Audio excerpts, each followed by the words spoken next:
Good afternoon, good evening, good morning. Welcome. How's everyone this Taco Tuesday? Well, I haven't had tacos. How are folks today? Hey PF Dennis, hey Tuxedo, hey Bill, hey James, hey Polar Ted, Mitchell and John. Hey Rod, Arizona Moose. What else do we have? B McNichol, Chris. How are folks? My phone's telling me I'm live. Hey John, hey Elmis and Just G and Leo and Alvaro and Bearded Bucket, Andrew, Michael. We are back on the green V2. I'm looking forward to having this done because I think it's going to be a really good printer to get up and running so I can take apart my Trident next. So, hey Shammy, hey GJ, Magoon. Hey Truck Guy and Josh and Aryu's nephew and Barry, Sergey, Mark. Okay, I saw some chatter in the chat about removing heat sets. And I've got a new favorite way to do this. So let's see if I can set this up. I have previously, oh, not that. Let's go here. I have previously done a method that I've shown on stream where I take my iron, this isn't the right insert, but I take this, I heat it up, and I put it in the heat set, let it warm up, and then I kind of roll it out, right? Teasing me just moving that Phoenix around between streams. Of course. Hey, Shadell. Hey, Poity. Welcome. So this wears on the heat set tip, and I'm sure it doesn't do a great job for the heat set insert. It's only brass. What I realized I can do is grab a decent sized tip here, heat up my iron. Let's see if I can get a little closer here. Okay. And then I take a stainless steel screw, M3. Stainless steel doesn't transfer heat as well. And you thread that in a couple of threads. You take your iron. So disappointed, I was hoping there was some fire involved. Wow. Hey Daniel, hey Isaiah. Emin, and Brent. So, I mean, it's just as simple as just take your iron and just hit the base right between the screw and the insert. You probably want to use a tip that you don't care about, just in case you kind of get that a little bit of ABS on it, but it doesn't take very long, and that'll soften up, and that'll start being able to wiggle. Now I'm trying to show it on camera, but once this is all heated up, everything's good. That wiggles, and then you got time. Just kind of work it out. And I have not had any come off with any ABS residue. It's pulled perfectly clean. It's pulled perfectly clean inserts every time. So, and you can get to just about any of these and do that. It works pretty well. I just was looking for a nicer way to do that. So, now I don't know how well that'll work on your M2s. You'll need a finer tip soldering iron, but I do the same, but in 2 steps. Heat them, use a long M3 to pull out. Yeah, I put the M3 in there at first, so it's a quicker process. I sat here and it takes probably about 15 seconds, 10 to 15 seconds per insert to pull out. But it's definitely easier on them. I think they're better to reuse. So, what do we have?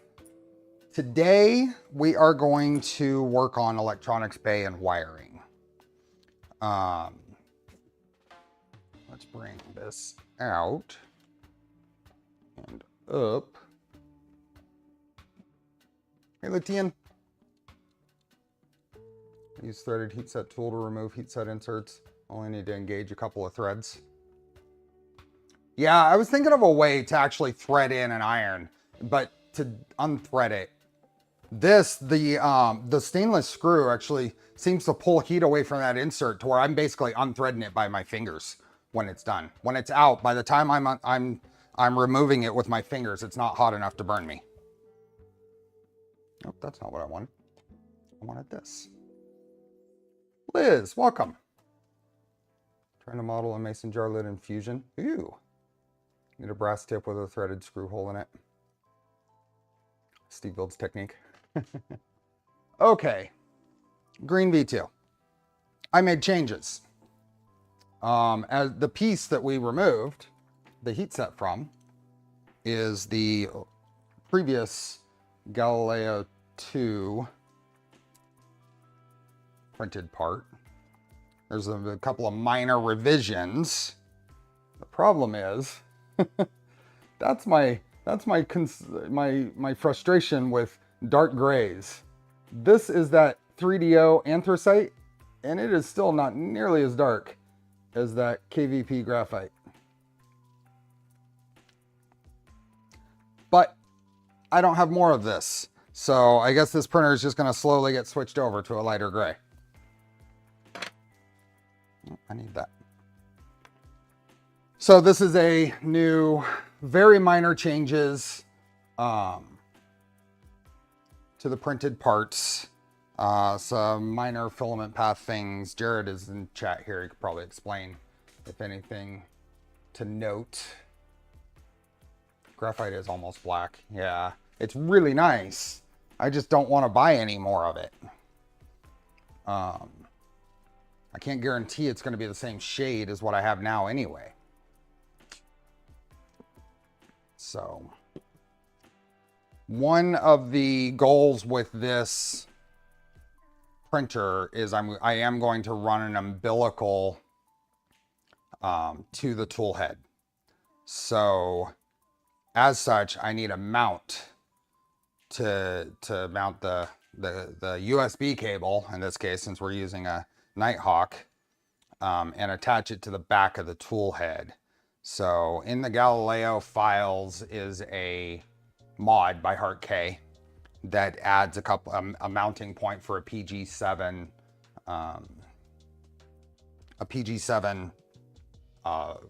gland to hold the umbilical. I didn't really want to do that. I wanted to do just zip ties. I didn't want to have to, as we saw last stream, getting the connector through a PG7 might be a bit of a pain. So I decided zip ties are going to be a reasonable solution. And I guess I might as well go here. So, but then I started looking at it a little closer and realizing that the mod uses a couple of pivot points that I not really thrilled with using for that. So one of the cool things with Jared's latest very minor tweaks to Galileo 2 is he added a mount point for brackets for tool head boards and stuff like that. Hey Frank, just think about how to lever to make the pull. Biggest is probably the cable cover door. Added as much space internally as I could for the big Tree Tech boards. That's nice. That's handy. So there is a new mounting point, and what that allows us to do is I modeled a umbilical mount, and it seems a little chunky, but I think that'll work okay.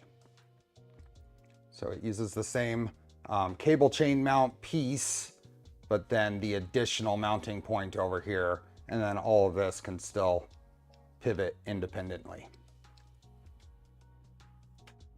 Hey Dynak. This will most likely be a release version as well. Yeah. My daughter Kendall is watching with me and wanted to say hi. Hi Kendall. Welcome. Hey Joe. So anyway, I think this is going to work. We're going to put the Nighthawk cable in here, secure it with a couple of zip ties, and then it'll loop over and plug in. So using a G2 with an EBB36 and then a PG7 mount from the G2 user mods. Really love that setup in my machine. Yeah. Hey, Skyrim. Anyway, so this, we're going to go ahead and just put this on the printer, just because we're going to be doing wiring. I mean, a bunch of wiring today, and mostly under the deck, but I want to talk about how I'm going to run the umbilical. Hey, Tijan. Hey, Bob.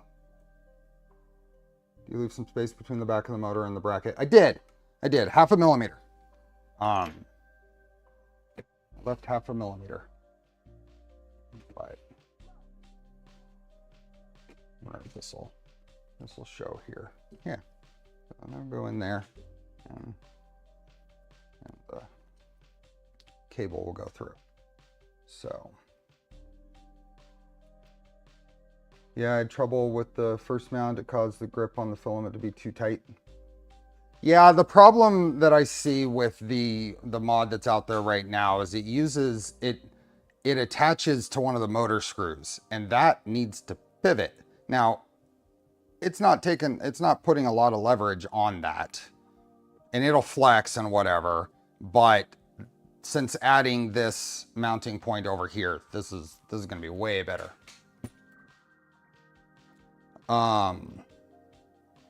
Umbilical path. So I'm not going to use the A drive mount here. I realized, playing around with this in between streams, that if I take this cable out, and this is our Nighthawk USB cable, and one end with a XT30+2 goes into the Toolhead board here. The other end has to go under the deck and plug into this little breakout board. You have this on my GitHub. I modeled that last night and printed it last night. So it's not out there yet because it's not really tested either. So this is fairly thick wire. It's got some shielding in there. It's got stuff. It is about 6.2 millimeters in diameter.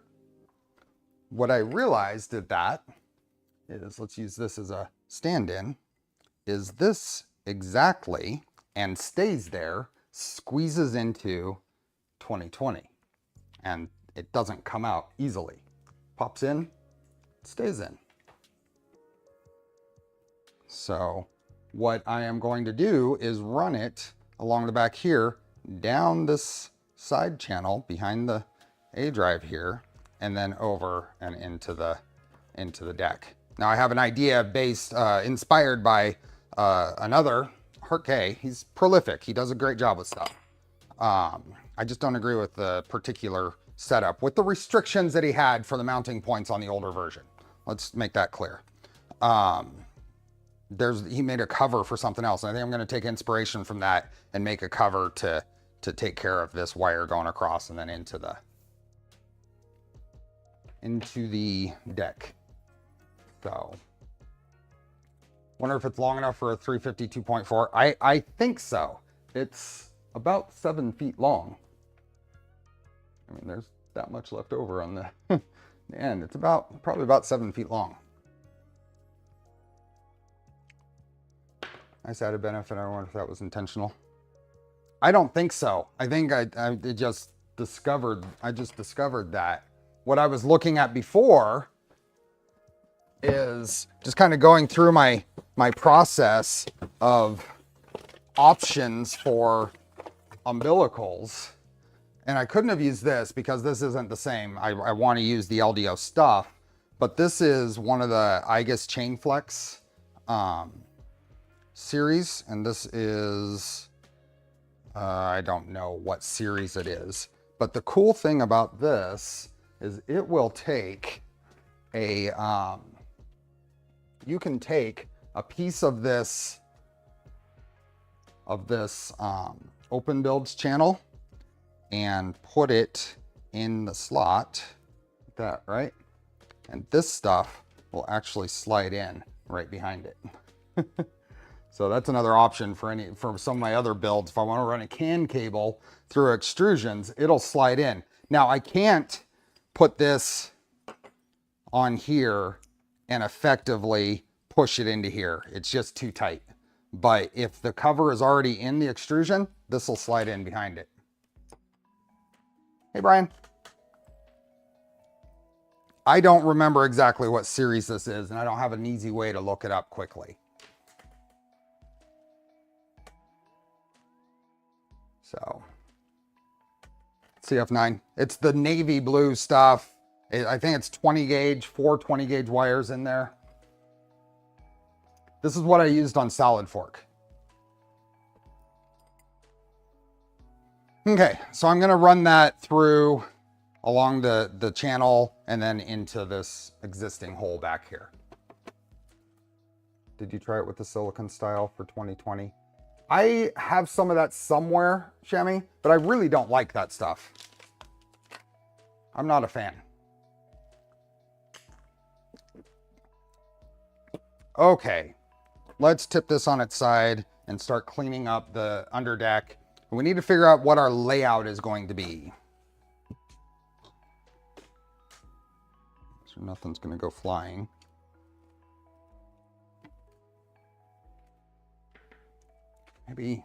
Maybe we'll do an overhead view on this.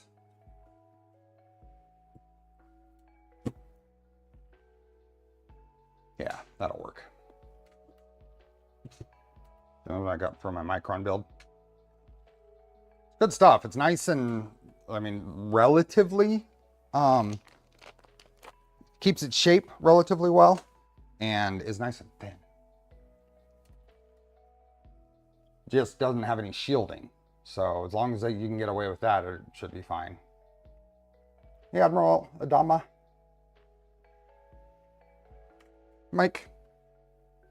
Okay, so this is a little bit of a mess and it's a little dusty, but we have the various wires we're gonna have to, and I'll probably do this between streams. We'll get layout done here and get some routing done, but I don't think I'm gonna spend, since these are short streams. Oh, well, and that bed thermistor wire just popped right out of there. I'll recrimp these to the proper terminals, but in the meantime, we're just gonna get stuff out of the way, and we're gonna probably do some AC wiring and stuff like that. You don't need shielding for this application, only if you operate in an RFI noisy environment. Yeah, so that stuff would be good. For USB, what do you think? For CAN, seems to be a little more tolerant, right? But can you still get away with no USB or shielding for USB? Just try to get some of this moved. My son Jackson just got out of the tub and is watching. He wants to say hi too. Hi, Jackson.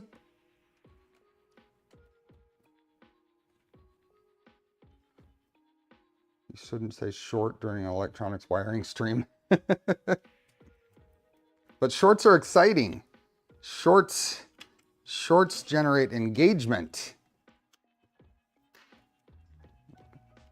Tuck a bunch of these wires out of the way. Because I need to wipe off all the dust under here. Let's see there. That's not a reflection. That's dust. You're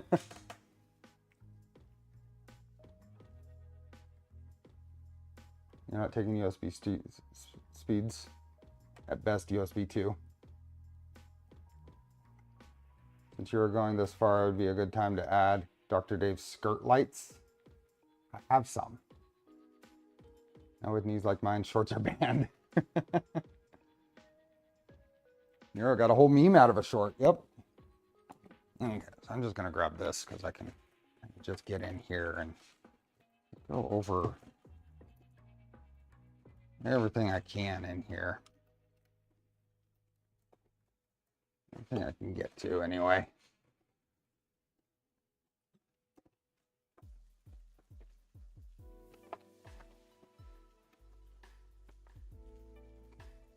And then we'll lay out the various electronics components and see what it's going to look like.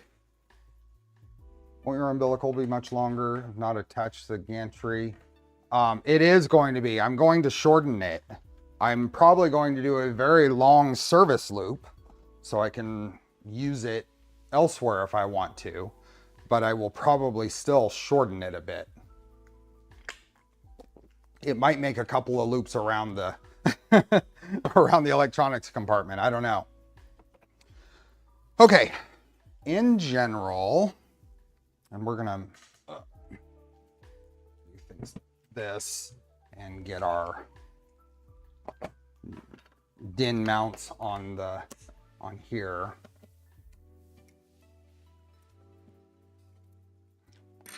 So we're gonna replace these.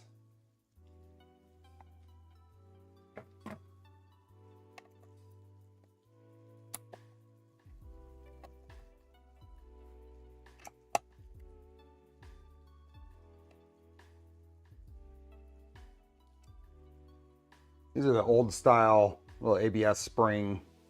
These work fine. I had a brace underneath there to make sure it didn't slide around. But we will go in with this. And what do I want to do? I want to put that in and then snap it probably that way. So right here. Please water cool your steppers. Not on this printer. I have all the water cooling stuff for the hot end for the VZ bot. One of these days I'll work on that. My umbilical is attached to my gantry to keep it out of harm's way. Goes up at the tool head and connects right before the back cable chain connection. I'm hoping this works pretty well to do this along that. And then I'm not going to use a cable chain for Z either.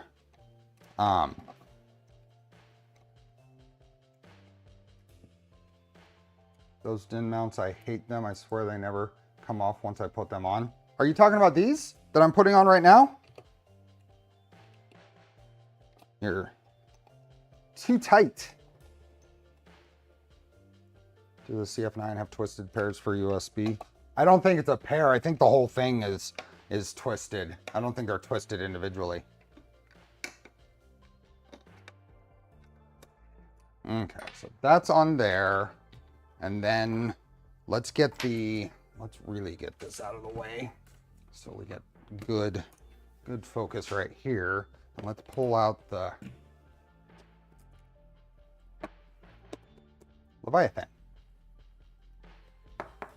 Troy, thanks for being a member for 22 months.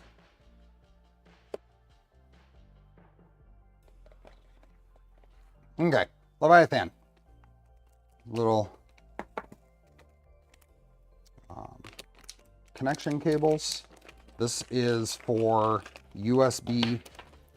So this is a little daughter board that goes on like that to the end of the GPIO connector. Hey, Philip.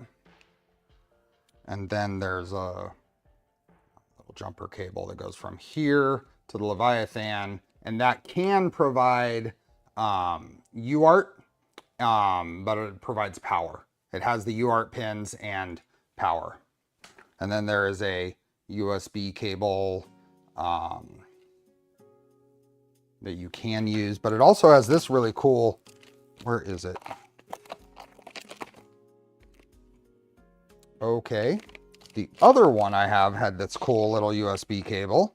Is this one missing it? The other one I have, where is it? Let me grab it. The other one I opened had this cool little USB cable,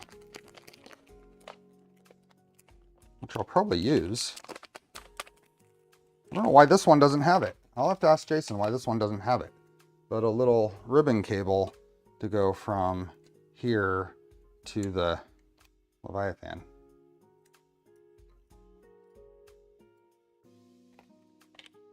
I was suffering through lots of broken wires at the time, so I ditched the XY cable chain. Okay, let's get this connection off. Did I say hi, Jermaine? Hi. I'm mistaken, you never demo the UART setup. I'm pretty sure I've done UART on a stream before.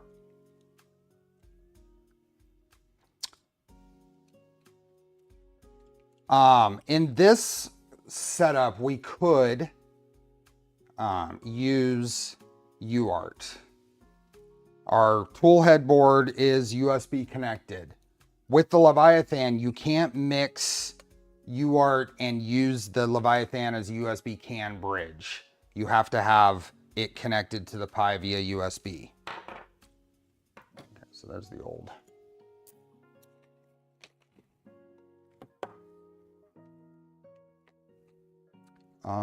While we're here, let's reuse those screws and put these on the Leviathan connection. I think just the D and D plus are twisted and USB 2 power and ground don't need to be. Correct.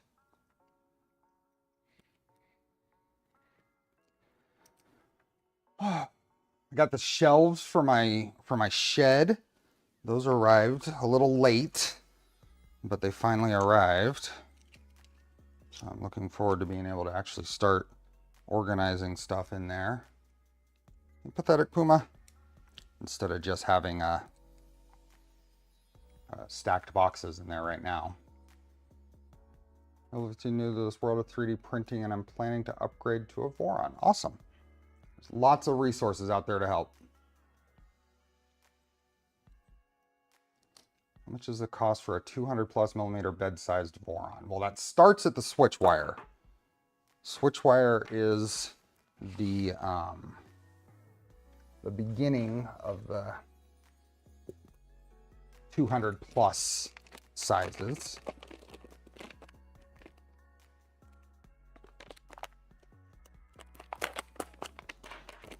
And those kits tend to be like the LDO kit, I think is what, $800, $900?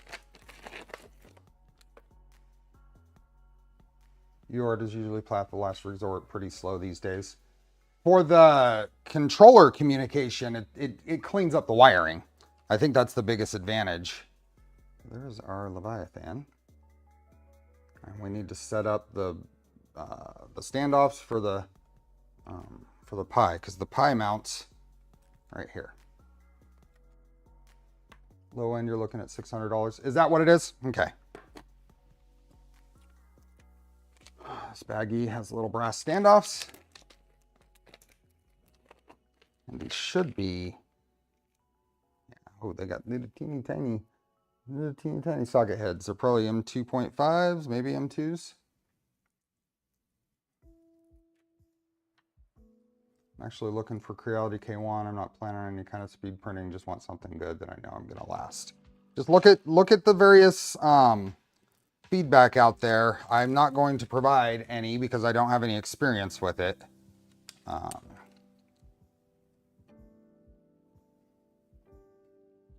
Switchwire is a gateway Voron. It's an easy build. I'm liking the orange one I just built, the Charlie wire. Is this the correct size? Yeah, close enough. It's not quite. It's smaller than this. Do I have a smaller than this? No.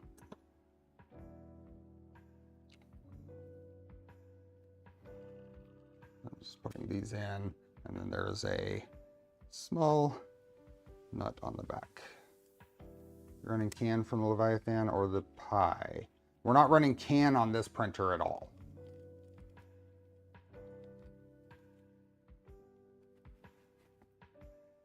I don't have handy the correct nut driver sides for this, so I'm just going to gently turn this. And the nut on the back is, there's enough friction there that I was able to tighten it.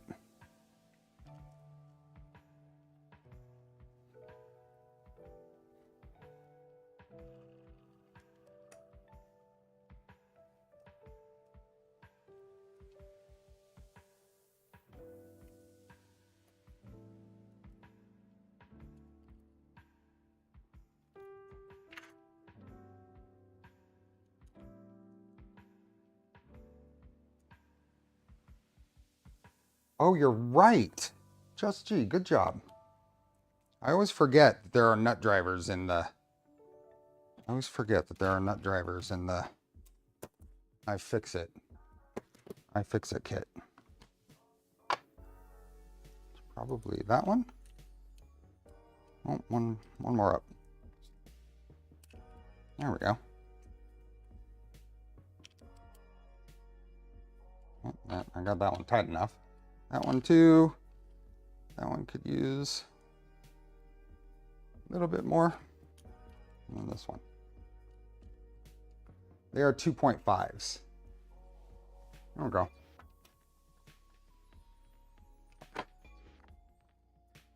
And the pie can go on here. And what are these? These 2mm? Yeah. Now this is a Pi 3. I think it's a Pi 3, Pi 3B.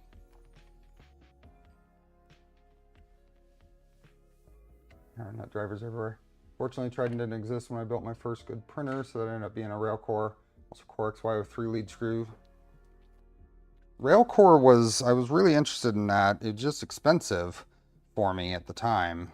Never got around to trying to build one. I went the Hypercube Evolution way instead. Chris, welcome. I need to figure out colors for black box. What color am I going to do for black box? And don't say black.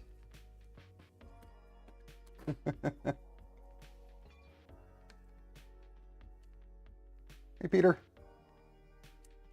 Black and black. Is that a condition of build? That it be black?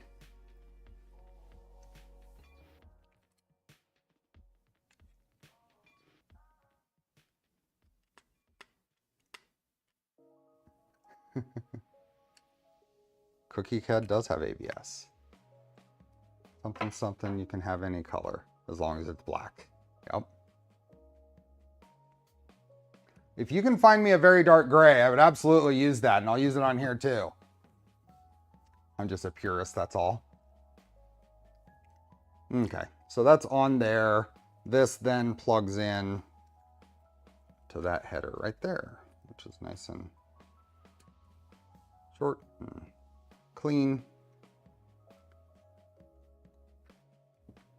Built a fully pimped out rail core with aluminum side and all aluminum parts and ended up selling it. Nice. You got, it seems like you got a decent amount, maybe not as much as you put into it, but. And then I suppose this can go in, and maybe we want to go right there.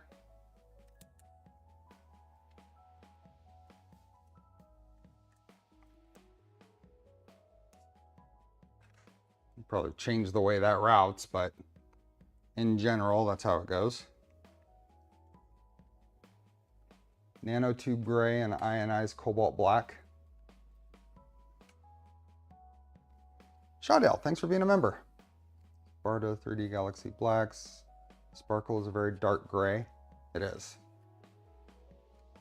Come on, Daniel. For some reason, this didn't come with both of the Leviathans I have. So I don't know if it was just missed in a box, or if I dropped it here somewhere and didn't notice. But in any case, that is that. So let's put these on. Hey, Peter. My Leviathan board didn't come with that flexible USB cable.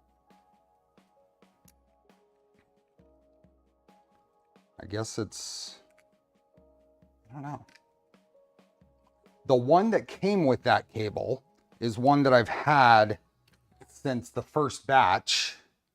Release though, I've had it since about December. This Leviathan install has been waiting for Nighthawk to fully release. So I was going to show how to set them up, but I wanted to do them both in the same stream or in the same series. Needs to do a Steve dark gray and Charlie orange. Black. It's like, how much more black could this be? And the answer is none. None more black. Finally got my K3 set up and running. See an input shaper recommended 20K. Where did you get the little USB ribbon cable? It came with this. It came with one of my Leviathans. So I had one, and then Jason sent me a second one.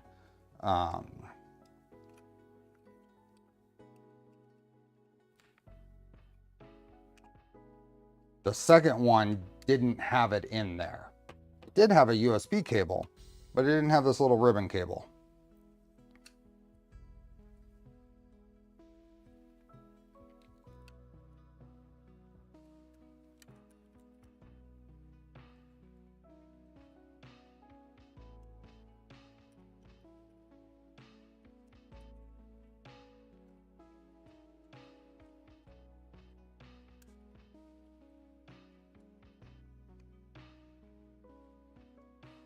There we go. Now that's clean. Would have liked to have gotten one with mine, but I have room with the regular one. Yeah, and I mean, this is going to be a tight electronic compartment, so it might be helpful. If it's not, I have an option of grabbing this for some other build if I want to. If I get someone to sponsor me, I would build either. Trident. Yes, Trident. I don't know what the question was, but Trident is the answer.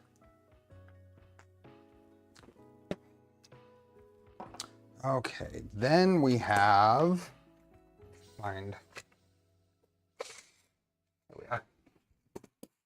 the little breakout board for the Nighthawk. So Nighthawk has this little breakout board. The umbilical plugs into this 6-pin microfit. Is that cable for communication or power? It's communication. Yeah, it's just communication. Post a link in the Discord stream chat for Matter 3D ABS. It looks like in the picture. Darker. Have you noticed your MK4 stopping for just a second multiple times during a print? Never. Never. Okay. This is a little USB breakout board. This is the new version with some protection circuitry in it. 24 volts goes in here, and USB cable comes from the Pi into here. It splits out the data lines from here, or the power lines from here, and injects power from the 24 volts down the cable. So it doesn't even send 5 volts down the cable, just 24, and then it deals with it at the toolhead. So then there's a little mounting board for it. How does this thing go? It can go either way, it looks like. So we can go there or there. Trying to figure out if it's maybe Octoprint. Oh, wow. Yeah, I don't know. I don't have any experience with the Mark IV and Octoprint. I used my Mark III along with Octoprint, but I haven't with the Mark IV. What do we want to do? We'll probably do something like that. And we might have to flip this around, but we know that we have the option.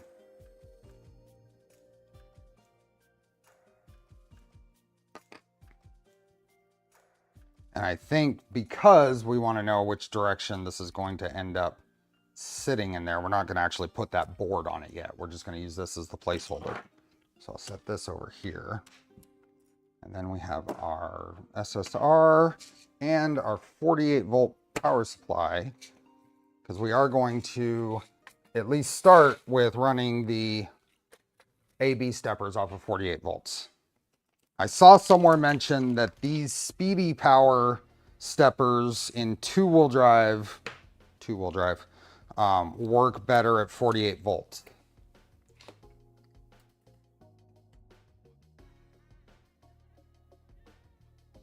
So, okay, let's get back up here. Let's now figure out how these are going to be laid out.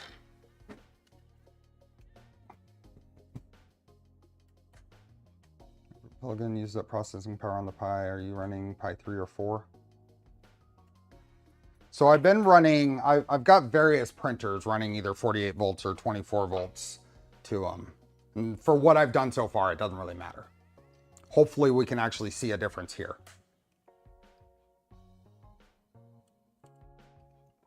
That's all you need to power 48 volt steppers. Could it power 4? I wouldn't send 4. I don't think I would send 4 at this. This is a 100 watt, 48 volt. Meanwhile, it is the HDR series.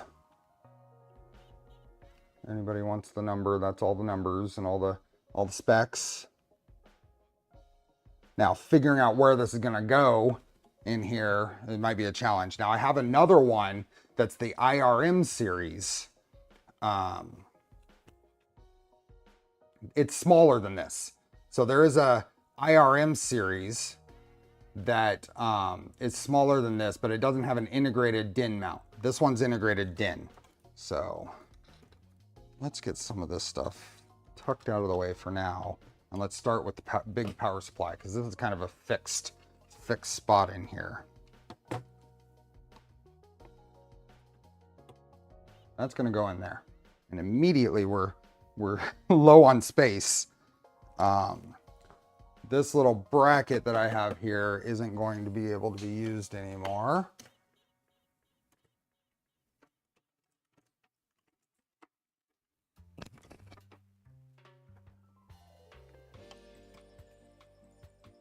So let's take that out. So we'll tuck these out of the way.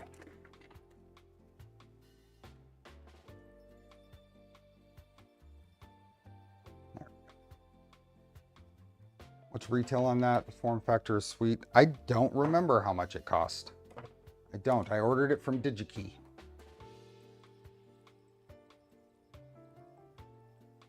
Went out a DIN 24 volt as well. I don't know how high a current they are available in.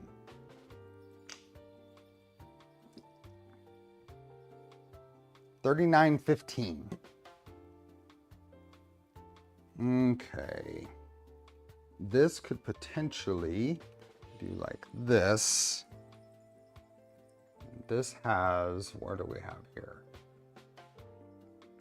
This is 48 volts out on this side and live and neutral on this side. So the way this works is you can pull this back and it stays, and then let's see if that would go there. Got a little clip here that's in the way, but if that sat there and that just kind of moved over there, and then our SSR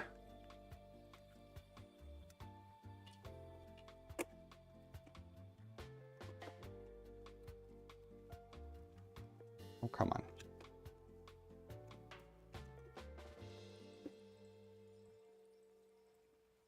Is that catching? There we are. There we go. The SSR could go right there. I might be able to squeeze just a little bit of gap between all of them. Do you recommend running my Raspberry Pi from the Octopus or a separate 5 volt power supply? It depends on if you get low voltage warnings or not. And it depends on if it's a 3 or a 4. The 4 needs more power. So is 100 watts enough for the AB steppers? It is. It's plenty for the AB steppers. I'm running, like I said, I think the other one I'm running on my Trident is a 90 watt and it's fine too. It's just the IRM version. I had to print a mount for it. Scott, welcome. But yeah, that's pretty tight there, huh? And then we've got the whole rail for DC stuff. What do we want to do? We want to run this. Can we run this way and be fine? It's a little bad for general. Goes on there. And then we need this guy somewhere. We could probably go that. Do this This way.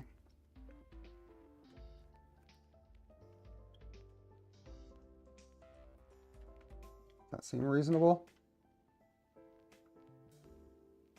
I have a 4B and I get the low voltage warnings either way. I had to turn the little meanwhile up to like 5.6 volts to get rid of it. Wow. Okay, this is all really tight here. I don't know if it's worth maybe shifting this stuff. Which way did I put those? If I shift this way and put my SSR right there, then I can give myself a little bit of room there. What I like to keep all the AC stuff in this back corner though.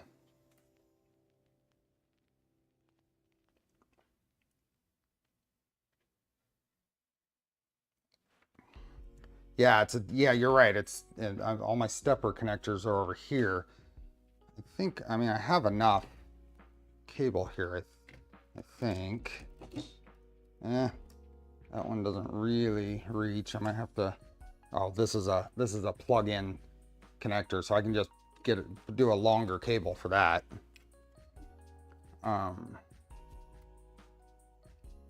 It's the A and B steppers that have to reach all the way over here, which means coming down around here and around to here, which isn't too bad. We can do that cleanly. Switch PSU sides to keep 100 or 110 volts shorter. Oh, well, yeah. This actually, if that went like that, this could go right here.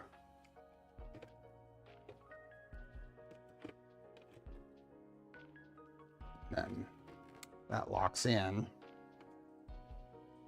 And then all of this is right here, except that's, and I guess I could even do that and move this over here and sneak my SSR in there. And I just center that there. What do you think? I have my USB cable for the camera, which I guess I can reach quite a bit under here on this printer. It's a 250, so I got some advantage there.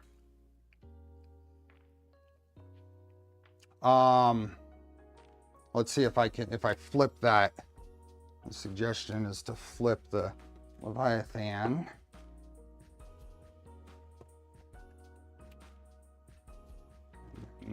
Oh yeah, I can still reach my camera cable here. That still reaches, and I can even kind of tie it out of the way there, sort of. I can tuck it underneath the Leviathan, so then it goes like that. That's probably cleaner. AC length is negligible. Yeah, this is all good now. I like to keep all this in one little corner. It's Taco Tuesday. Where's the hat? It's up out of the way. My Ender 3 enclosure all over. So a little space for everything. Hey, Spectra. Yeah, these are nice. Oh yeah, that's a nice 48 volt run. 24 volt run goes around here, but that's not bad. And then over here. Take a look at Sparta Storm Gray. It might be dark enough. Okay.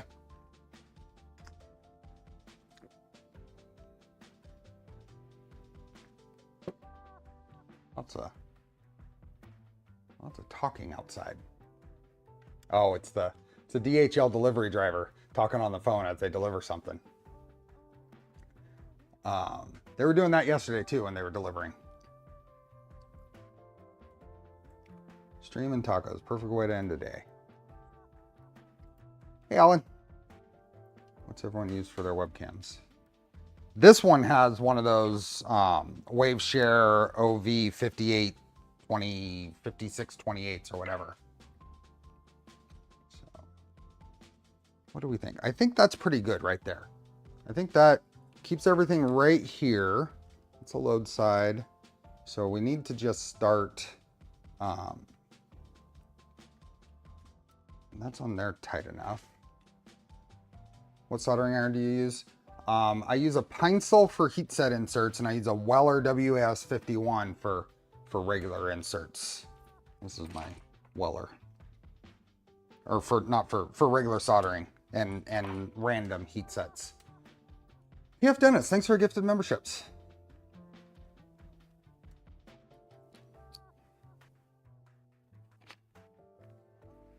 DHL. So speaking of DHL, so they delivered a fun box yesterday, and I'm thinking about unboxing it in Discord. So, Bill Brothers, the Octopus has a multi-pin connector to use for powering the Pi. Best way to avoid the undervolting problem. And run multiple, or heavy gauge wire and multiple pins, because there's multiple 5 volts there and multiple grounds. Shammy, thanks for the gifted memberships. And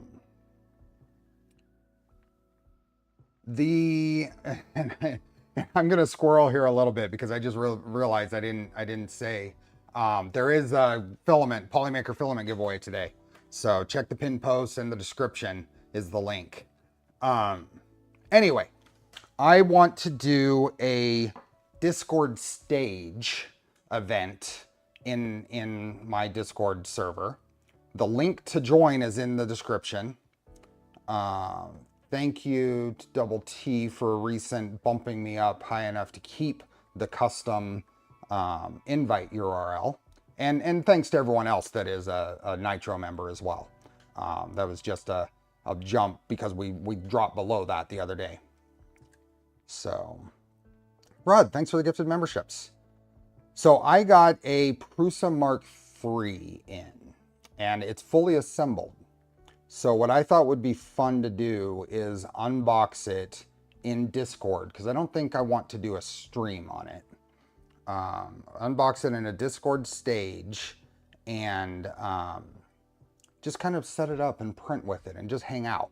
A very, very casual weekday. It'll be this week sometime, and just set it up and print. So it is a Mark III, and the Mark III is going away. The reason I have the Mark III is because I also have a Mark 3.5 upgrade kit. You've seen a bunch of other creators get those recently, and I'm included in that. So my hope is to do some content on that process and how I would do it. So, yeah. So it'll be a neat little attempt at seeing what the Discord stage stuff looks like. So I upgraded the server to a community server, and that enables me to host the stage thing. So, okay, this is what we are going to do. So I will need to figure out all the other power and everything wiring. NearQ had the joy of setting up Prusa XL, never had a printer have a perfect first layer on first try. That's how the Mark IV has been, honestly. I've never adjusted the first layer on the Mark IV. Maker Viking, welcome. Did you have a good birthday weekend? I hope so.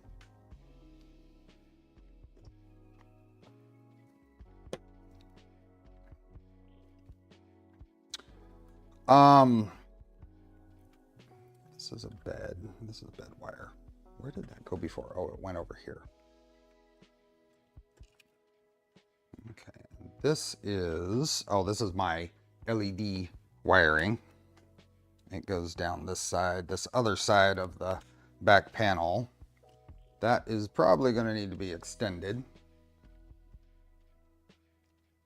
It's so much nicer than the dual SKRs on my 2.4. So I had, if those of you that might not have been here on the unbuilding stream, this is what was in here. This was in here, but it was oriented this way, and it was over here because the Pi had to go right here. It's good. Got a few extra $100 for a printer I'm saving up for. Still far away to go. Nice. So, yeah. Hi from France. Hello. Francois? Yeah. So, we got lots of room to play now.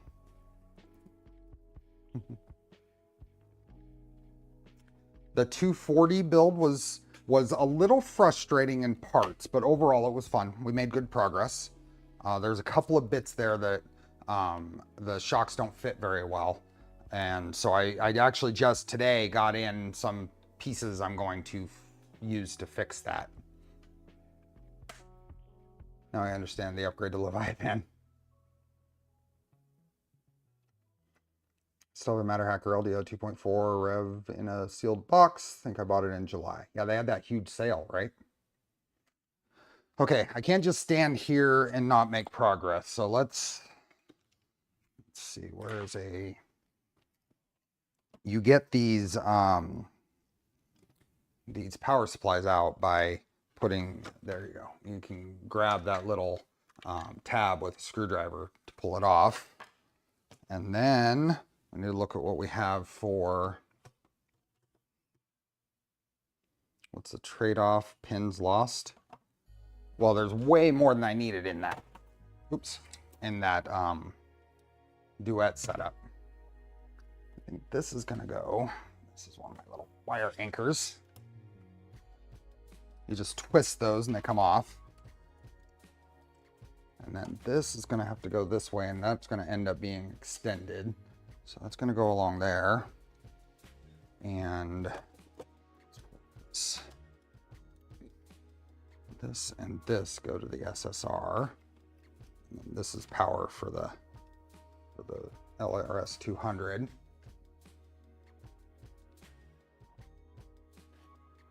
Thank you, Steve. Looking to buy one. Then I remembered that there's a TC950 soldering station at my brother's place. How's the Leviathan footprint compared to an octopus and pie? I think it's about, oh, compared to an octopus and pie, this is probably maybe a little smaller than octopus, but it shares a footprint with the pie. This was running Clipper on that duet board. This was running Clipper on it. This is not one that I had running RepRap firmware. I have another V2, my original V2, that is running RepRap firmware. How did that get hooked up? How did that get in there?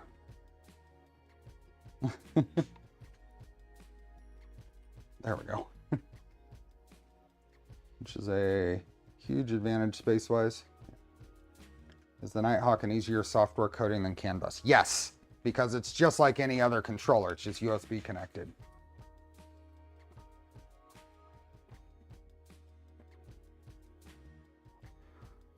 Okay, that's gonna go there. This does reach there. And then that's the only one that's set up to actually connect. So I need to run a power wire. So we have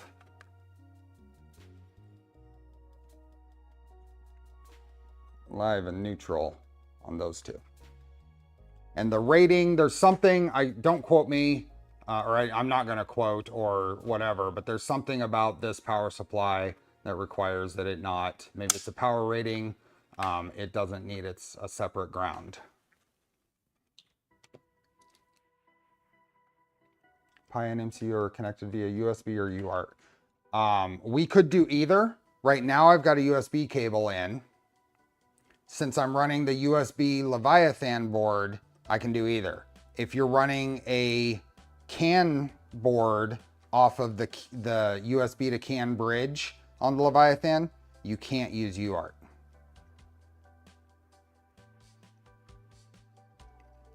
Your 2.4 tripped and the cable fell into the octopus. Pi and MCU are connected via, yeah. So let me grab my power, AC power lines, wires. Let's get a wire made for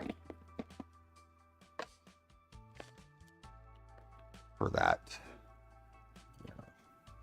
white wire and a black wire.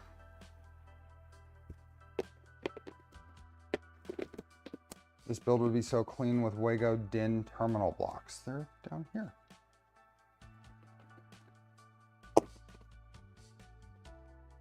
Oh, you're talking about the ones that clip on here. Yeah, these are all, this kind of stuff is, some of these are a little long. This could be cleaned up. But they all go down here into the various, so I have a ground, a live, or neutral, and a live 5-pin down here.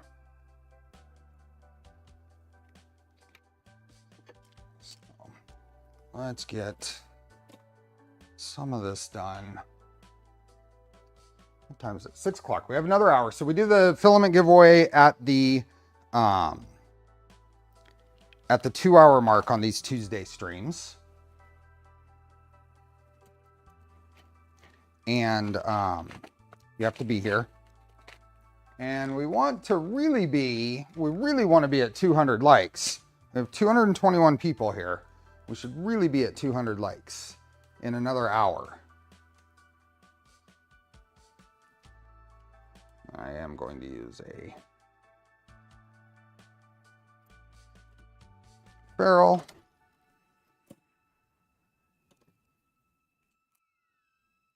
And this will be a ferrule on both ends because it just goes from, let's just sneak my finger in here. Let's see how long this is going to need.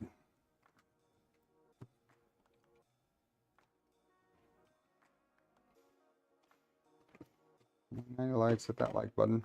There's 91 likes now. There's 114 likes now. So that's just going to go right there, right there. So, and I probably want that just long enough to where I can just unclip this and put it into place. So probably right there is fine.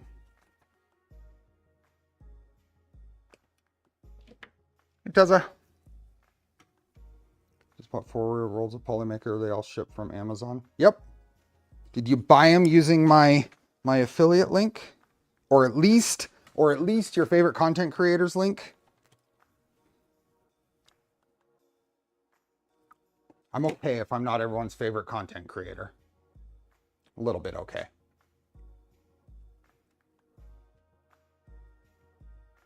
Let's go about that much longer.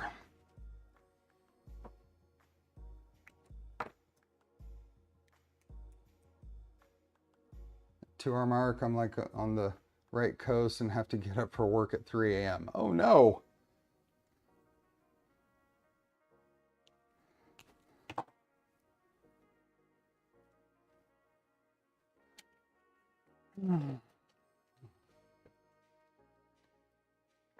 I want to clean up these AC wires a bit, but a lot of, like I said, with the time constraints of these Tuesday streams, I think a little bit more like busy work is I want to do between streams. You're one of my favorites. I learn a lot about electronics and 3D printer builds. Thank you. The post office likes to sit on Amazon orders for most of the week. We usually have Amazon direct deliveries, Amazon drivers.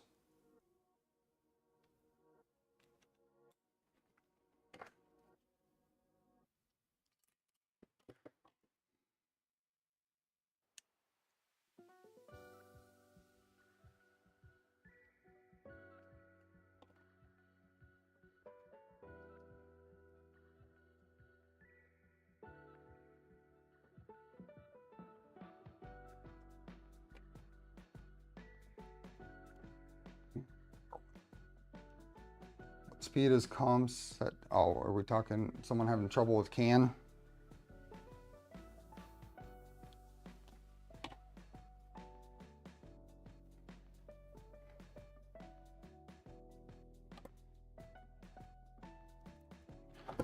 Okay, what are those? Those have a,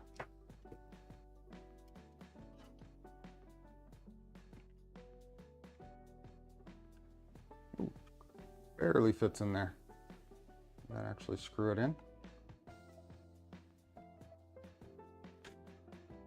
Nope. What am I hitting? Maybe I'll use this. There we go.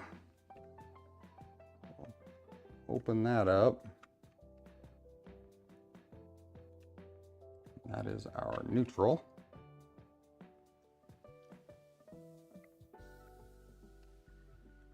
Where is...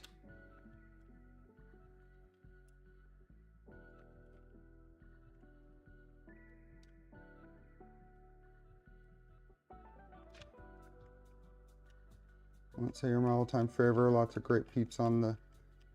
Oh yeah, lots of awesome people.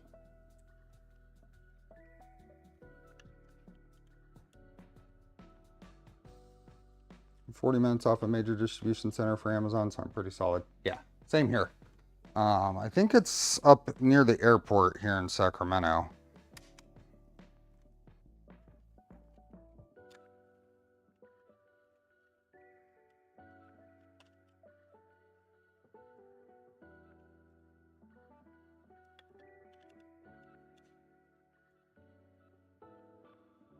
Just make sure this is all the way in there.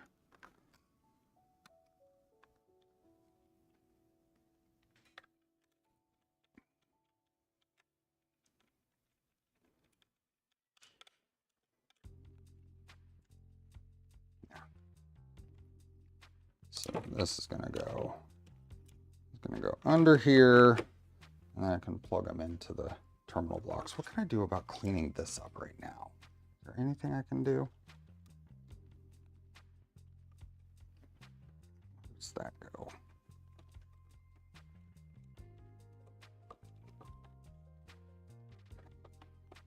Goes there. My ground for the bed. Those are there.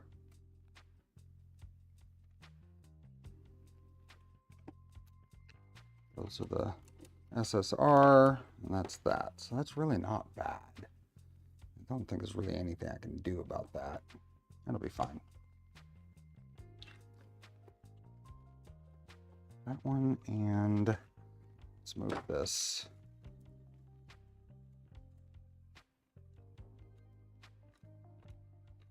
Here. I'm in a West 3D caramel apple pop, and it's delicious. Those are okay. Not my favorite, but when I'm looking for something sweet, sometimes I see one of those on the shelf or on the bench, and it does the job.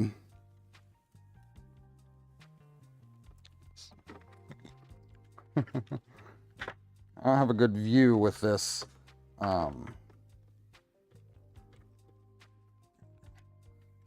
Push this in.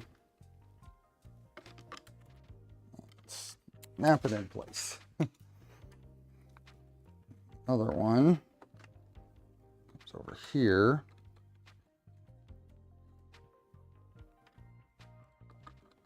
Make sure it's all the way in. Snap it in place. Tug test.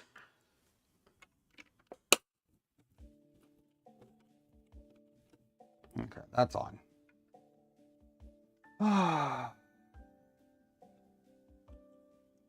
What's the electrical component that gives you the most pause, or the thing you double check to be really sure? I mean, AC wiring is always the thing that I'm most worried about.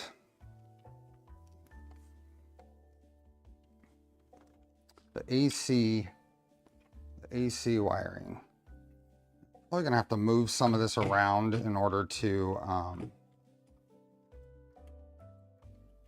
really get the other wiring in place, but this will at least give us a good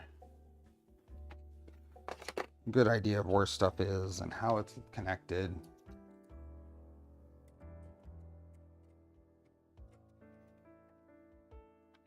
So that's going to go there, and this is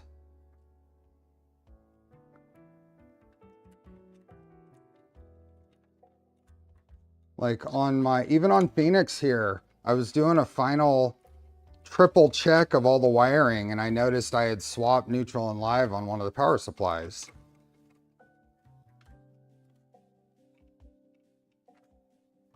That goes on right there.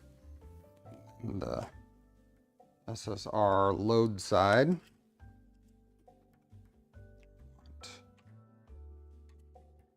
That.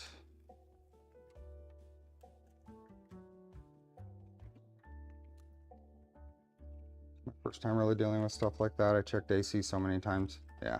You know what was annoying? So I was doing Phoenix building the other day. Can it be grounded via the DIN rail? I'm pretty sure it's not.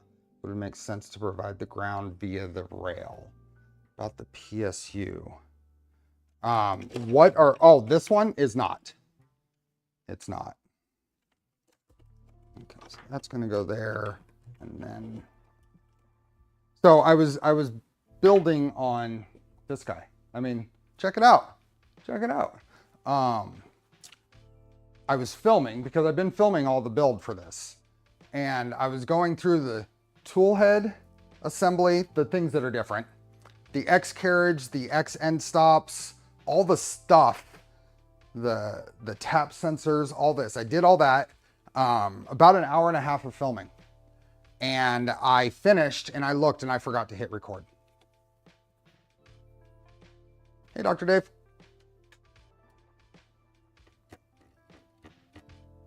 Any thoughts on the ETA of the Phoenix backpack being on GitHub? Oh, long time. I mean, I'd say long time, but no, that's basically no idea. Anyway, I realized I hadn't recorded a single bit of it.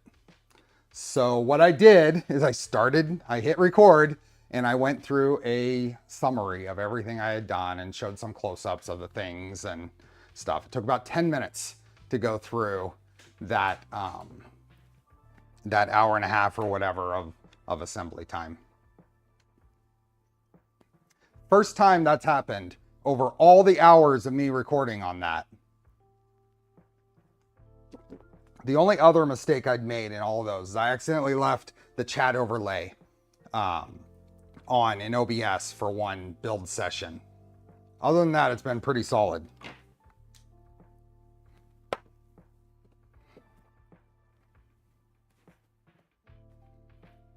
This still looks like a bit of a rat's nest here.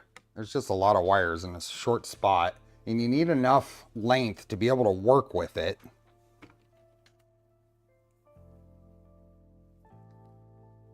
I'll just play the 10-minute video at 25% speed. Thank you. That would be appreciated.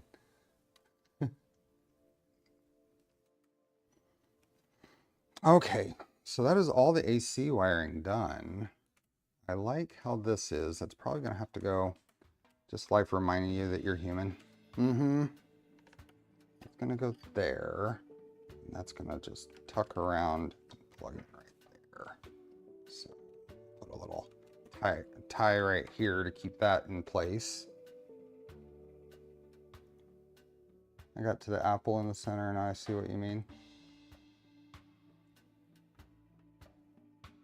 I kind of want to see a dragon burner on the Phoenix just to see how small it is. Yeah. How does this go? Let's see. This goes like that, which means I probably want to flip that around at least, but otherwise it's okay. So this, probably want to mount it like this. You're to cable tie, everything tied as you played, at least according to a few manufacturers I deal with. So that would go like that, which means power comes in here, which is a nice even. I'll probably move this over and put a little DIN block here so I can split 24 volts out to this and this. I might just take two lines over here. That'll be cleaner. Then I don't need a DIN block over here. There's nothing else I would need it for. Blame Pooch. Yep. Blame Pooch. So if that goes like that, we can go ahead and fasten that down. You're going to be building a tap part changer at some point. It is not in the plans. I am building a black box tool changer, and that is the extent of my tool changing plans at the moment. Doesn't mean that won't change. Doesn't mean that won't change, but at the moment I am only planning the black box.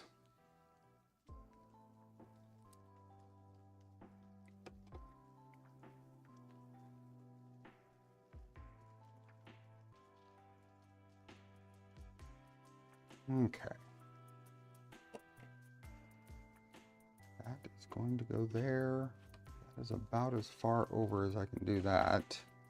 I'll shift that just a little bit to give myself a little more USB cable room there. This now comes over here. I'm going to be able to plug this into one of these right here. This is going to come over here. So I've got plenty of wire there. This one, what are we blaming Pooch for? Everything. And that is not quite going to reach. I'm going to extend that wire just a little bit. Yeah, that's going to need.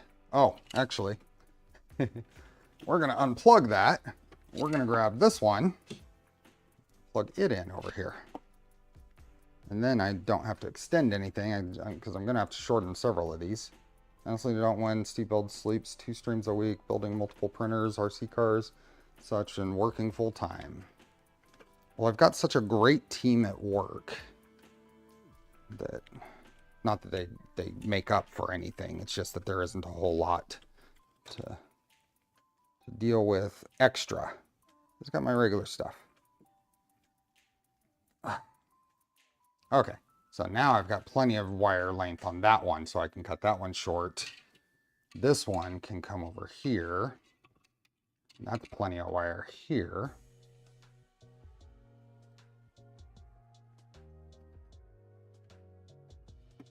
Meanwhile, HDR have 150 watt, 24 volt PSU. That is still smaller than the 200 watt current one.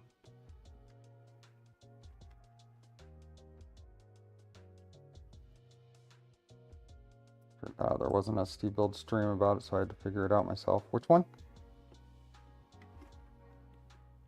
Just wanted to put that in. I don't know why, because I'm going to have to pull it off to...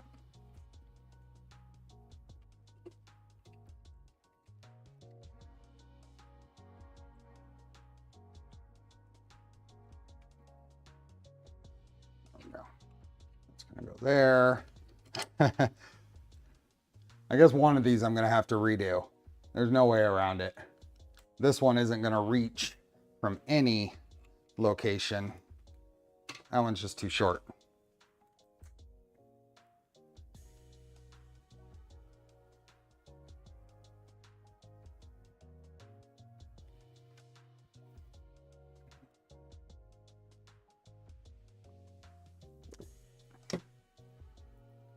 What do we think? Does that all look reasonable? Where in the world did these go? Oh, I cut those for the power supply over here. I had a 5 volt. So on this printer, I had the Pi powered by a 5 volt version of one of these. Which side is it? There we are. HDR, a little 6 amp, 5 volt. It was an off-the-shelf printer. I wired the AC wrong because it was upgrading. Just didn't know the likes of you yet in that Voron. Oh, I see. Yeah, so this was in this printer. It was mounted over here. That's what these wires were for. These can now come out of here. So that'll clean this up just a little bit. There we go. And then bed thermistor will go straight over to the Leviathan. Is it possible to show the firmware and switching on of the board today? No, probably not. We're not going to get to a point where we have any of this done. And we're... I don't know what's best. I want to make progress on this. I just said no, but would that be better to power it on? I don't know if that really helps us.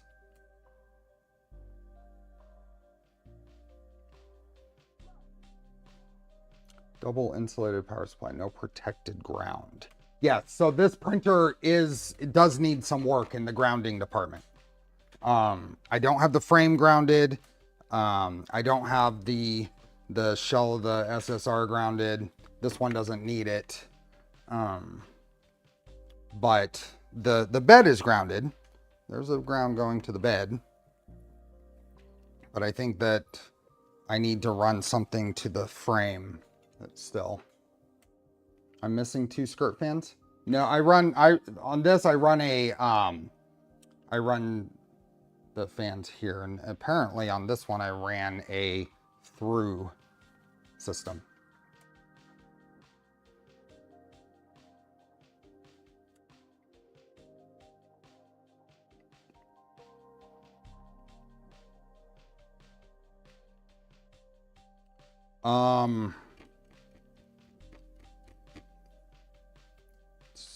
What do I have?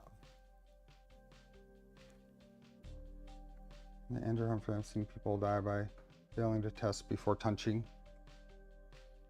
I'm trying to see what I have here.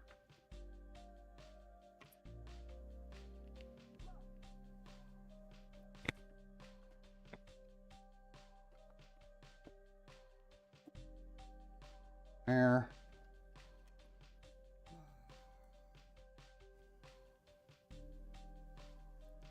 My best Fonzie. I'm at a little bit of indecision here on where we want to go with this. Because there's so much wiring that I just don't want to do right here.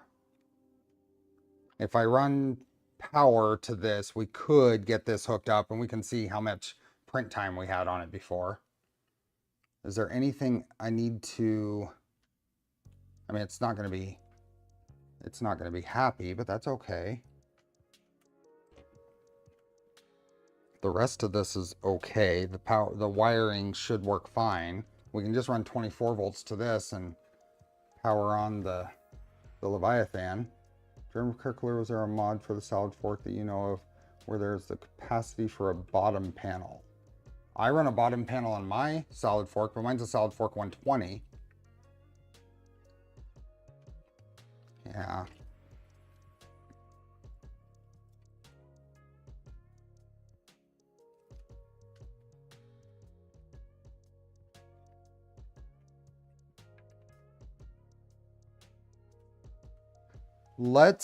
I think AC wiring is done. Let's do DC wiring and go from there.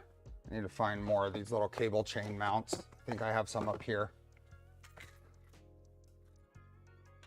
Let's just keep going on, get the DC wiring done.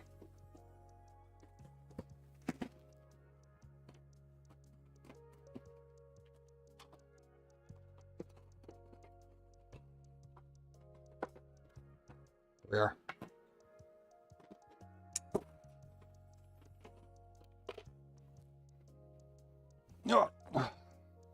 These aren't going to match on color. Was a small board next to the Leviathan. This is the breakout board for the Nighthawk Toolhead board.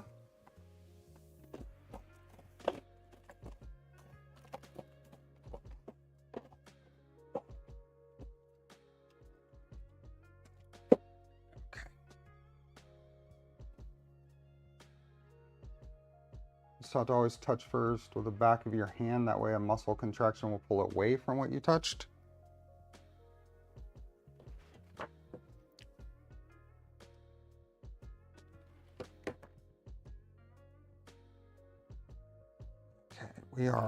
We have a path. We are going to get 24 volts hooked up.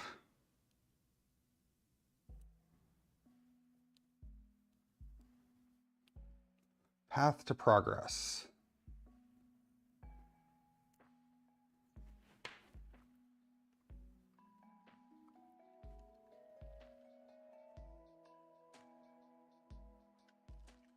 Do like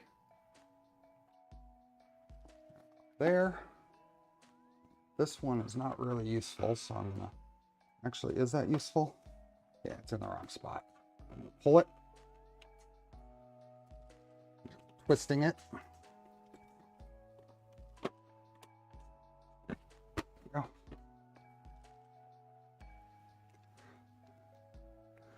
Saw Big Clive suggests that, and avoid putting your hand in compartments where contracting it will grab it. What iron are you using in the VLMP? Pine Sol. I am using a Pine Sol.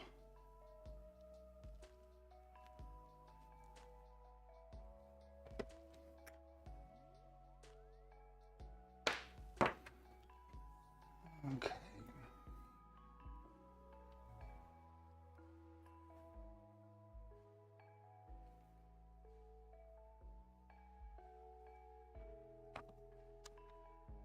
Just gonna go right here, I think. Sorry for the head being in the way. That. One more. It's gonna get us set up for DC power.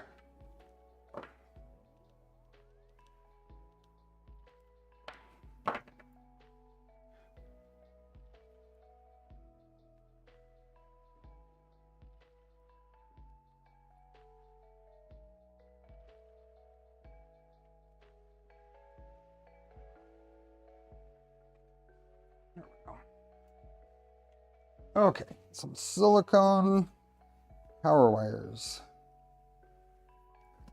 Because that's what I have a good supply of.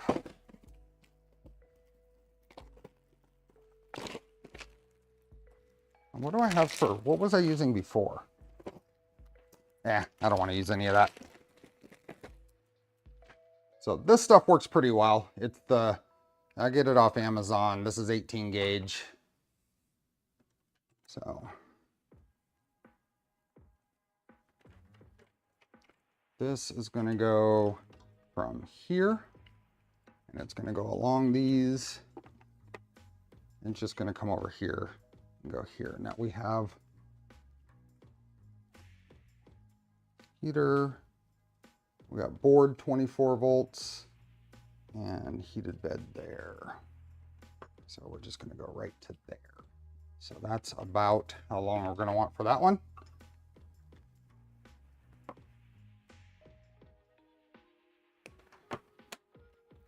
Then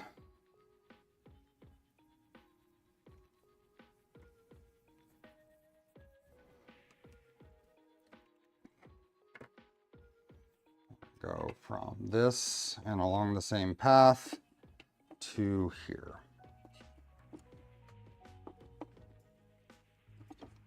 About that long.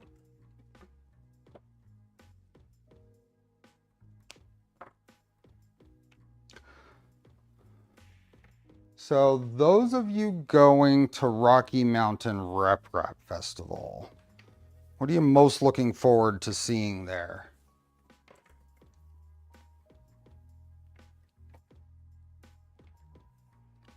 You got some morbid chat and electrical safety.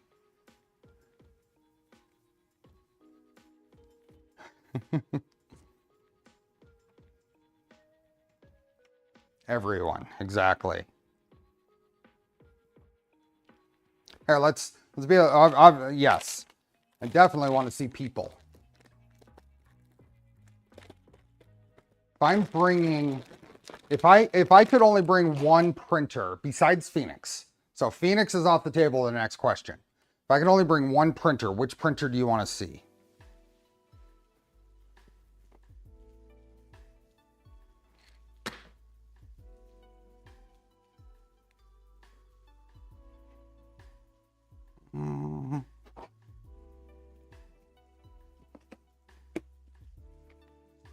And I'm going the Tridex, okay.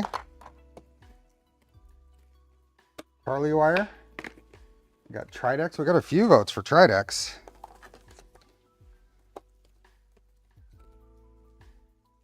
Many votes for Tridex. Phoenix is always on the table. It's too heavy. Ah, touche. The one with G2XL on it. I don't have any G2XL, Jared.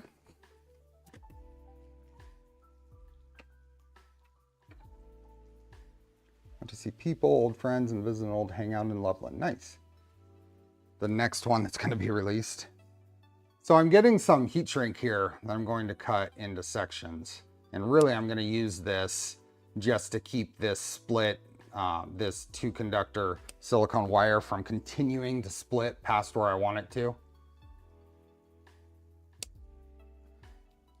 We need to, Jared, I need to try it on this. I need to try it on my V2. Which one of these was which? I guess, are these the same length? Oh yeah, they're basically the same length. I'll use the shorter one for this guy. Don't forget the one that will fit inside the Tridex. Let's put this on here. Split this. Do a couple of bootlace ferrules right there. I'll send you my test steppers before the end of the week.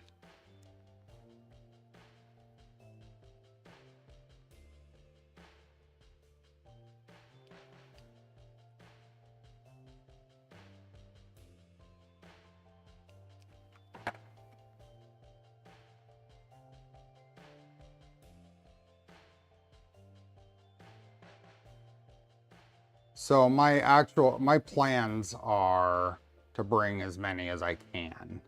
I guess the question is, if I could only bring certain ones, which would those be? Where did I put my? I put those. I'm over here. A little bootlace ferrule box.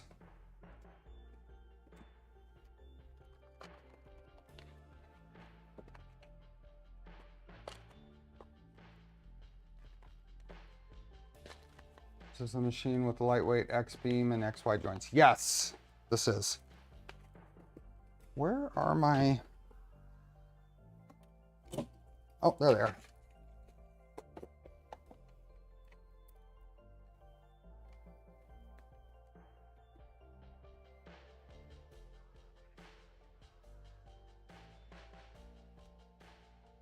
The ones that work. Yeah, Tridex didn't print at last year's event. And it's not homing right now. I need to work on it. It's a matter of finding time.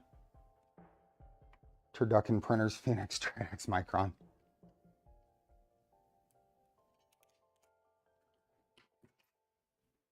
Okay, and then I'm going to shrink that up there so that it doesn't continue to split.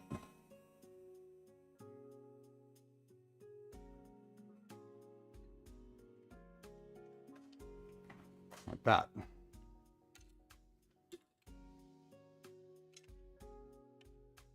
I have a set sitting here. I'll have to look back at that video. Okay, and then the next one. And this side is terminal. So we got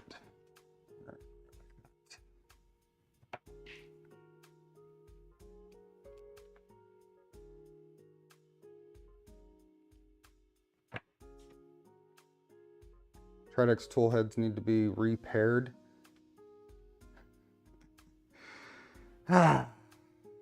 It's not as lame as my joke last stream. I think I probably got a couple of dislikes. I probably got a couple of dislikes just for that. Last stream was pretty bad, even for me.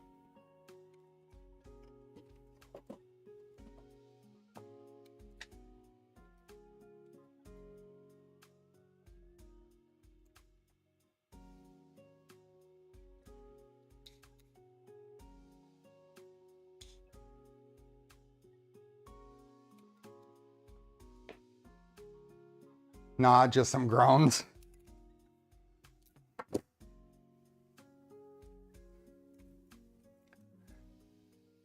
They didn't find it punny. Lots of groans.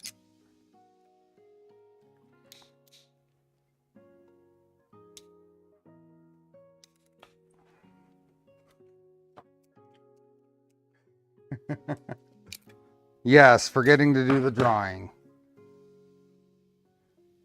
Forgetting to do the drawing.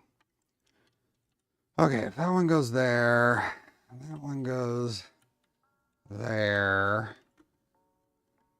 it's probably enough. I'm just seeing how much of a split I want in that. I think pretty say this crowd is all about the dad jokes. That one was extra bad though.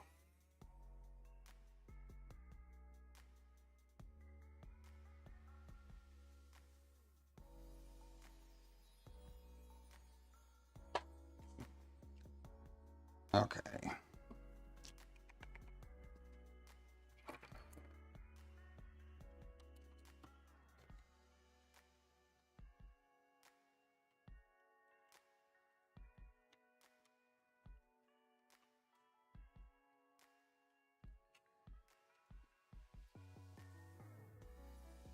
Hard to remember things that just disappear. Exactly.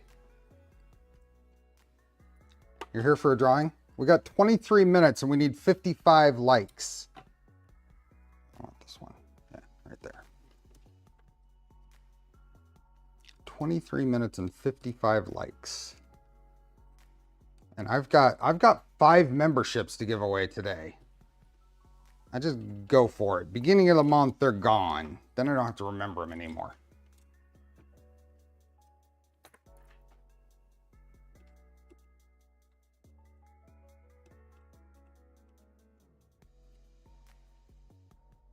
Still upset and thought about disliking this one.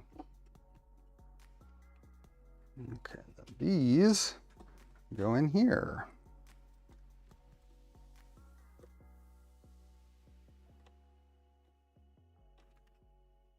Got 20 minutes to vanish. You have a sandwich calling. It's a burrito. It was lunch. It was a burrito.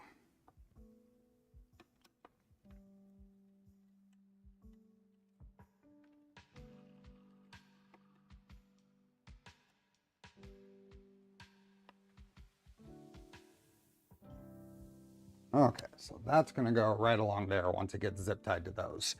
That'll be clean that way. That one. And then the other one is going to do the same thing. Very good $1,500 burrito.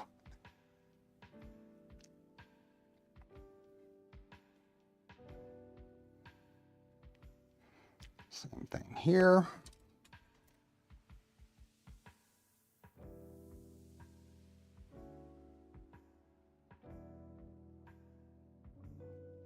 Hey Garrett, welcome.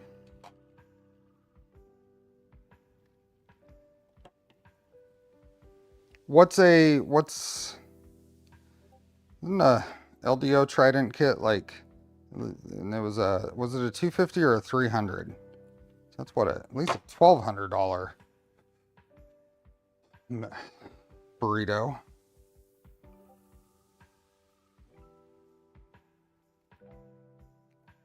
Ooh.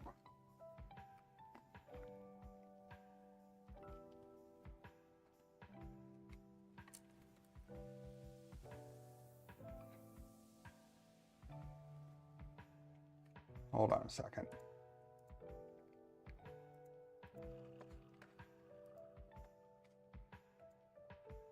Hold on a second.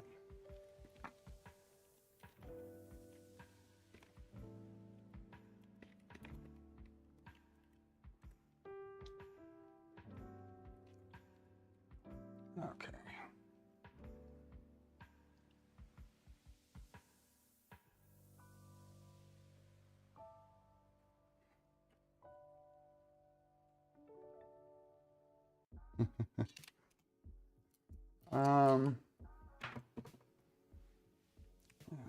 on here?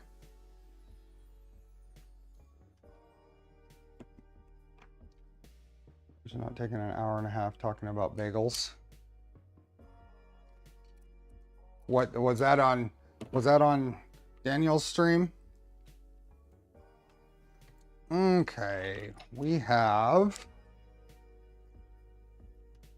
This is the positive side. I'm gonna make sure I don't miss that. There we go. Their Anaheim peppers are the best.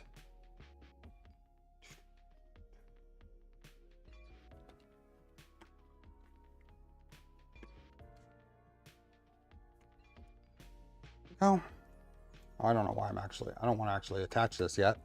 I guess I'll loosen it. I gotta crimp the other side. So this goes here, and then this goes here.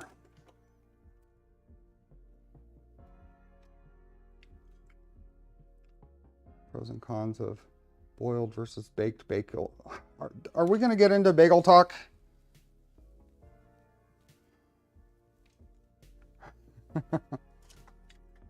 Where was the bagel talk before? Was here? Oh, it was on the... Oh, was it here on the 240? On the Charlie's Angels stream?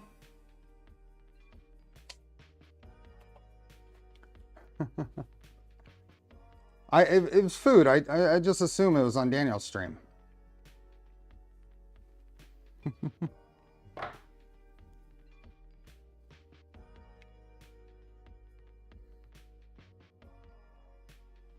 It was my fault.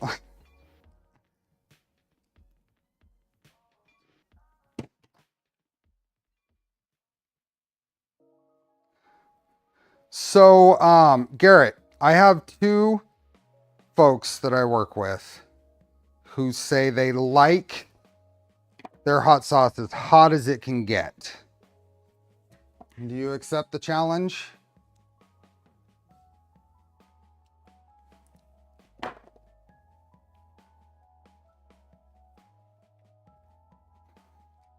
Okay. Pineapple and Adam splitter for sure. Pineapple. Accept it. How difficult is watch Western YouTubers due to time zones? I got up early this morning. It's 5:43 a.m. now. Ouch. So this stream exists because I need more time to make progress on projects that I want to show off. And this is the only other time I can do it. So.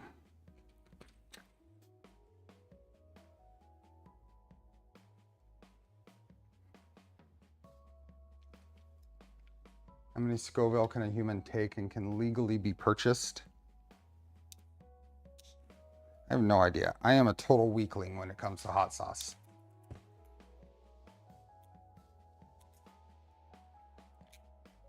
I am Pueblo Red speed. That's my jam. Pueblo Red.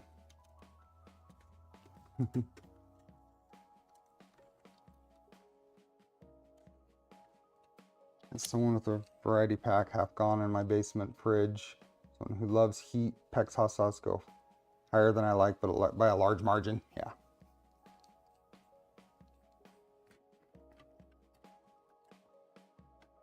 Okay, and then one more over here. That's hardly jam. It's not even sweet.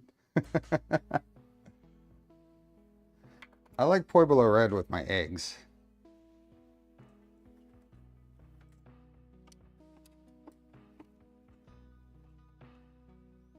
Gotta go. No joke. Kids need a ride. Take care, Puller Ted. Are you signed up? You got 15 minutes. We still need 36 people to like.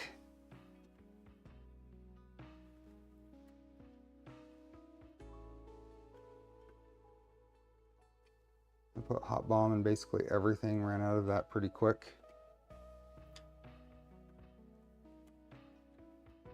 Talk about flavor, but rather lasting side effects.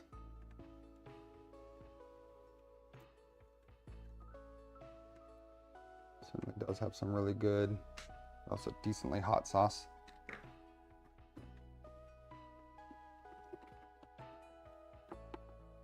Oops, sorry. Sorry for my head being in the way. If he gets picked. Okay, so that is basically all of the DC wiring. So I just ran 2 lines. It's easy enough. I think some of them could probably be shortened a little bit. I'll probably clean that up a little bit later. What do we have? This is stepper 0.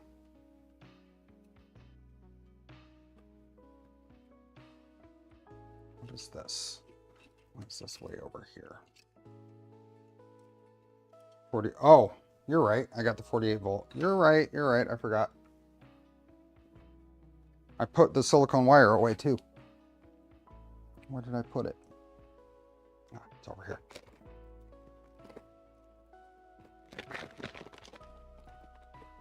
I am using it. I forgot. It skipped my mind.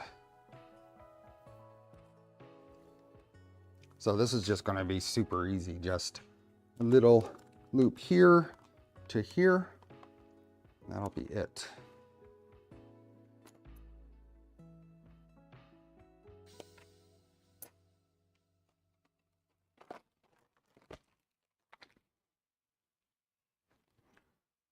$25 to go. 25 to go.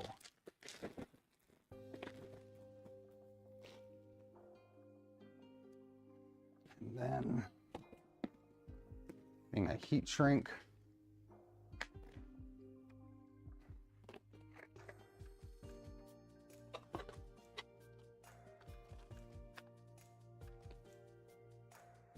Those. What else do I have? That'll work.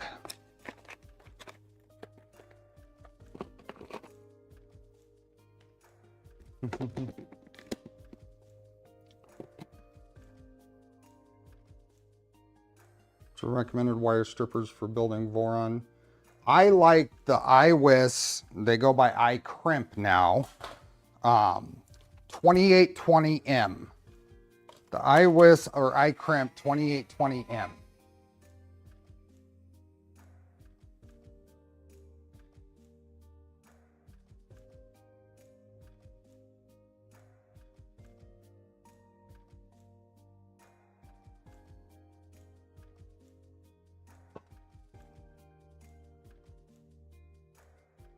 I very specifically do not like the PA09s that I've bought.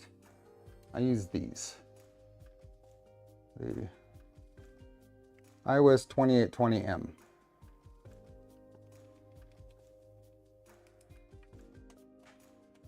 Oh, wire strippers. I'm sorry. I do use engineer wire strippers. I have the PA06.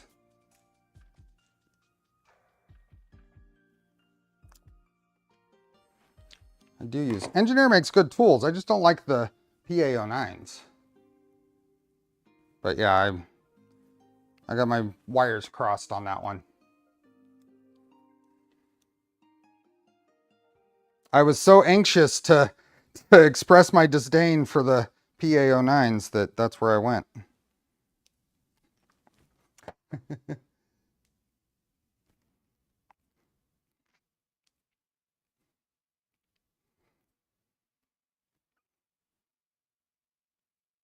Hey, projects.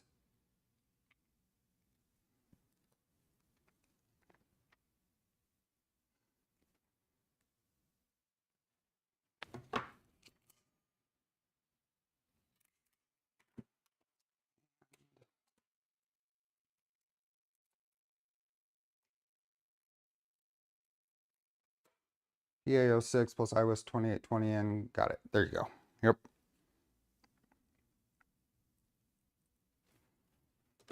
Now I use the 2820Ms for microfits and JSTs. For DuPont's, I use the SN25s. I haven't found anything that PO9 works well with. I think the PA23 would be more appropriate. I've heard other people like the PA23s. I just haven't bothered to try them.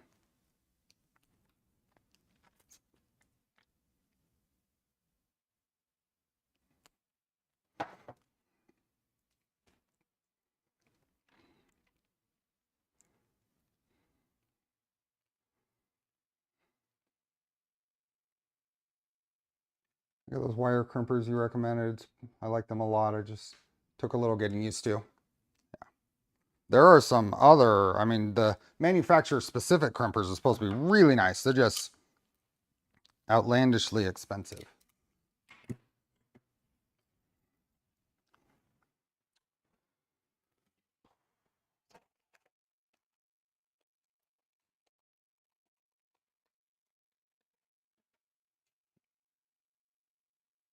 I have some Knipex auto strippers.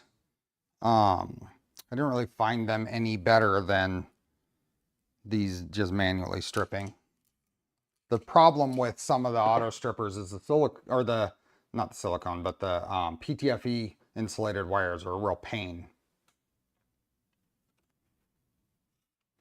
Okay, what is the polarity on this power supply? And what do I need to do to loosen it up? So we have negative, negative, positive, positive. So we'll just go to the two center ones.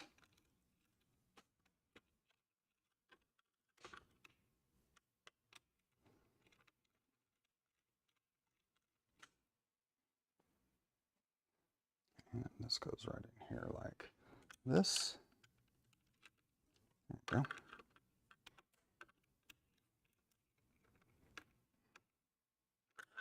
I quit griping about crimpers. My son uses pliers and gets better crimps than me. There we go. And then which one is positive on this side? It's labeled nicely on the board, at least. This one is labeled in the silkscreen pretty well. I still like to put a visual indicator there. And I miss the pen when I put the cap back on.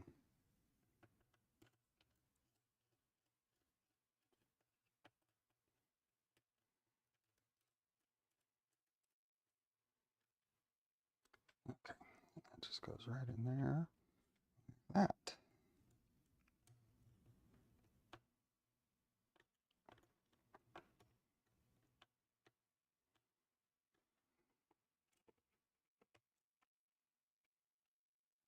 There we go. This is LED wiring. It's going to have to be extended.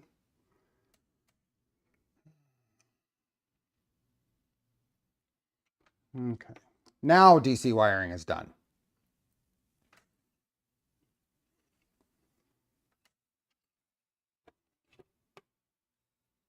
Now I put all this sleeving on here before. I'll probably ditch all of that. It's just kind of a pain to mess with. Your back, 5 volts for pi. 5 volts per pi comes from this cable here. It gets it from the Leviathan into this little breakout board.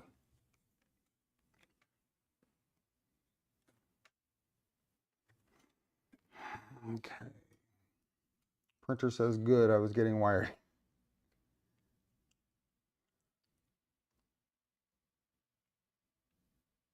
Let's see what unless this is going to be a pain, but let's see what the Leviathan umbilical wire looks like.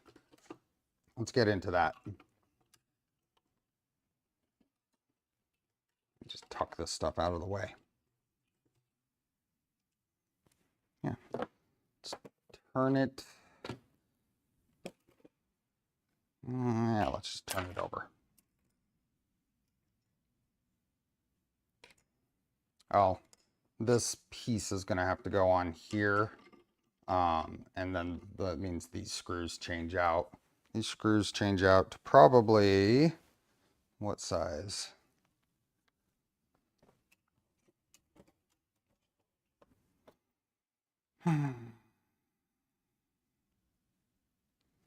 Probably, those are 6s, probably 12s.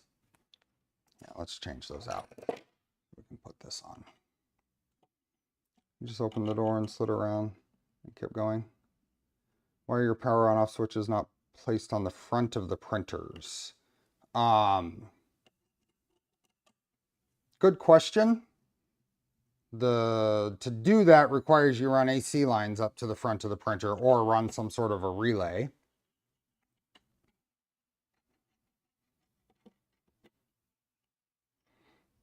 Is it the USB umbilical board? Yes, that's what this guy is. It's going to go on there like that. I need to get some 12 millimeter screws here, I think.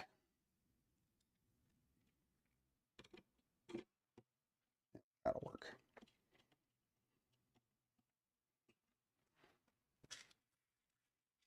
Clipper screen is planned. It's connected via DSI. It's a 4.3 inch wave share display that I had on there before. I vote for no contactors and printers, just saying.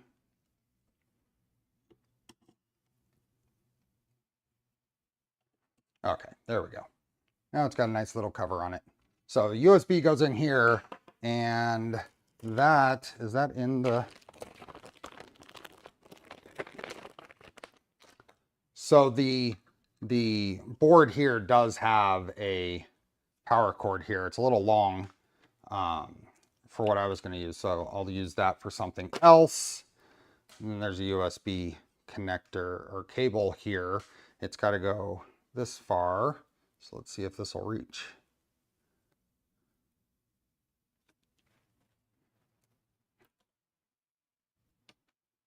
Maybe. That might be just perfect. It goes underneath. Maybe. I might have to do something different.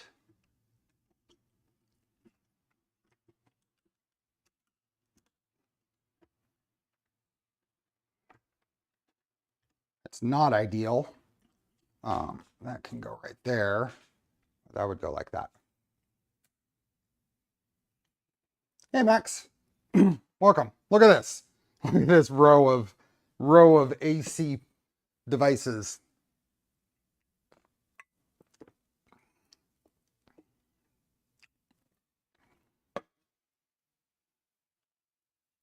This is the USB-C cable that came with the Toolhead board. I may find something that's a little more appropriate. So that is all of that. So let's work on our umbilical pathway. I think I can turn this over and drop all the stuff. Okay, this goes here, furthest away, and this is our cable.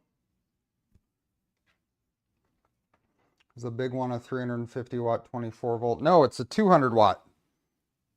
It's the regular 200 watt.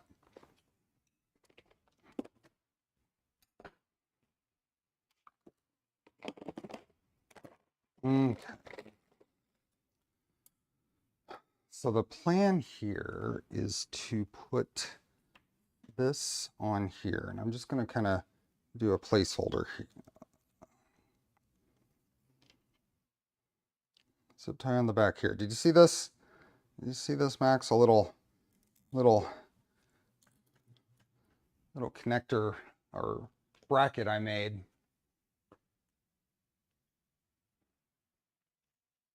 Whoop.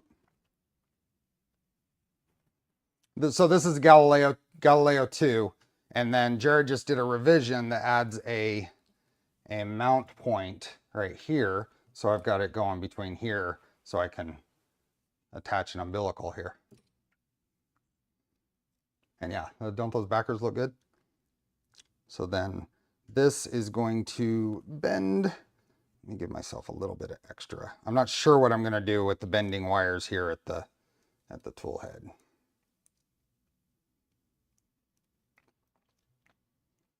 But this is just, we're mocking up the,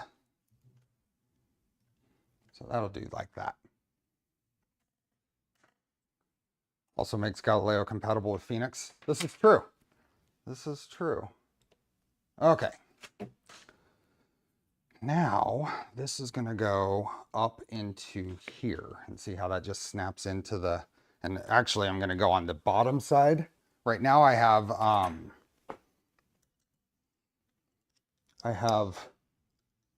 LED wiring there, but I'm going to reroute it. So I'm going to take these clips out. So this is all my LED wiring.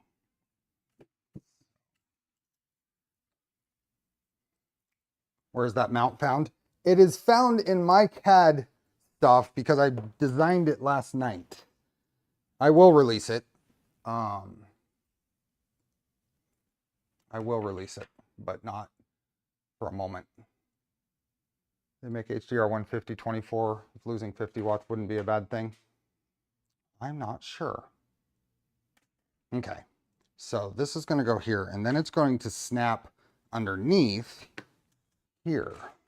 And I'm going to try that, and then it's going to follow, basically it's going to follow the PTFE tube from here.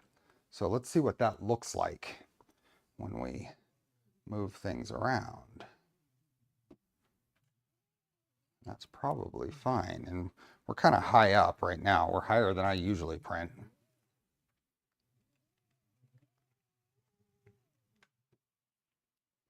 Give me a little bit more because it's going to have to go down. Okay, then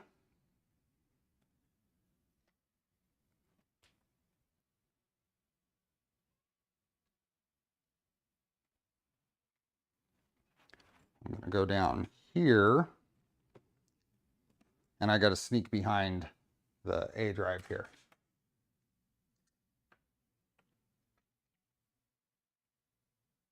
Does that mount hit the Z chain? There will not be a Z chain on this, which reminds me, I'm going to pull this little stopper off. There. So the little chain stop is going to come out. There will not be a Z chain. I'm going to run a loop here using a little mount that Max here made. And that's going to mount here and down here, but I'm going to model a little thing here that I want to clean it up with. So now I am going to take my phone and document for myself the pinout on this. Yeah.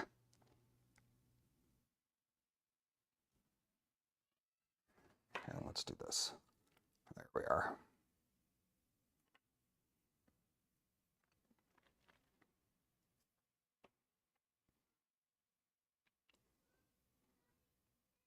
Document that. Voron Unchained. Yes, there's no chain on here.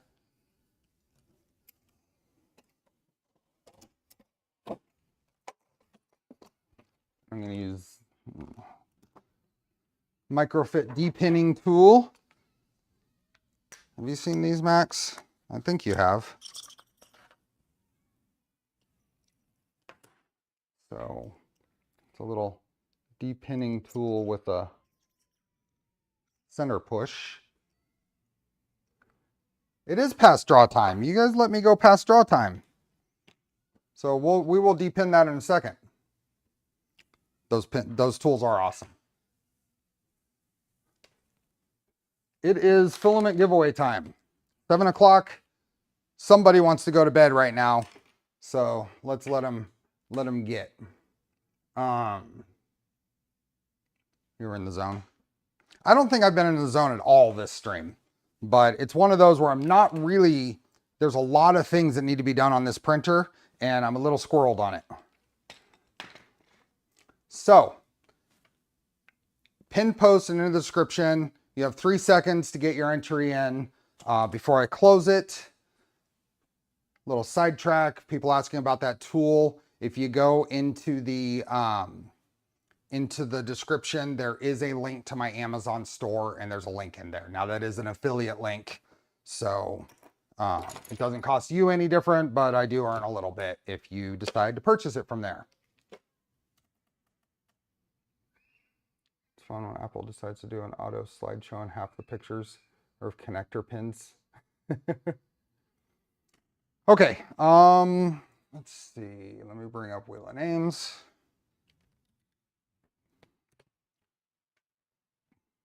And did it bring up the correct one? Yep. And 3. There we are. If you do Gridfinity organizers, I made a storage holder for those depinning tools. Ooh, you can send me a link, Brian. That would be cool. How good a printer would work with a camera for long exposure night shots. Is that a bird I hear in the background? No, that's a big wheel, I think. It's kids outside playing on a little power wheel type thing. Okay, 3 seconds. So when we haven't had a new response in 3 seconds, did we hit 200 likes? We did not. We got 9 more likes. So can we hit 9 likes by the time I'm done with 3 seconds? Will you be at Rocky Mountain all weekend? I will be. They still make those things, yep. We got 9 more likes to go. So 3. No, and 2. Get rid of this ad. Did we hit 9 likes yet? There we did. Okay, we're good. So we haven't had any new responses. Oh, there's one. So 3, 2, 1. We just got one. So 3, 2, 1. Done. Okay. I was trying to close the out of my screen. Let's link this. Oh, I love Void Star Louds. How he alliterates without going mad, I'll never know. Zach is awesome. When I met him the first time at Rocky Mountain last year, I mentioned that I liked the wordplay he uses in the streams. And the first thing he said back to me is, I can't do that in person. And I'm like, I'm sure he gets asked a lot for him to just go off on something in a wordsmith little tirade. Okay, who got GJ? Got the first one? He's been asked, yeah. And who got in that last one? Heiko. Panzer, you almost got the last one. Okay. We need a number. It is 7 o'clock. It is 9 minutes past 7, so we're going to be a number between 1 and 9. He reads the Patreons no matter what. It's funny too, yeah. 1 and 9.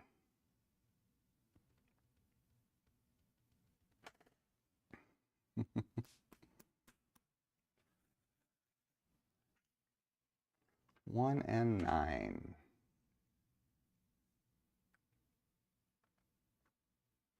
Let's go with 4. That's the first one I saw when I actually started paying attention. 1, 2, 3, 4, and spin.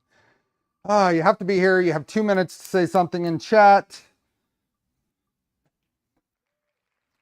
James Moore, congratulations. Are you here?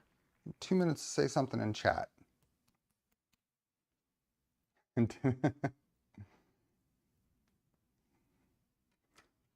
James Moore, congratulations. If you're in the US or Canada, you get a coupon to the US or Canada store, depending on your region.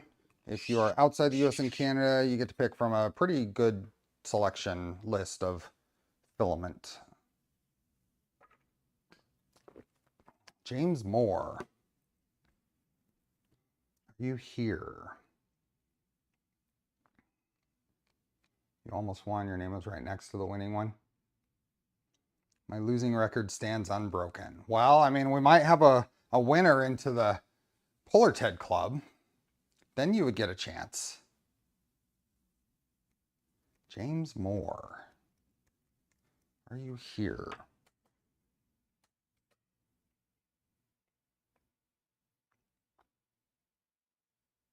I think I was spin in the backup 2 names. There you are. Good job. Congratulations. You had less than a minute left, but you made it.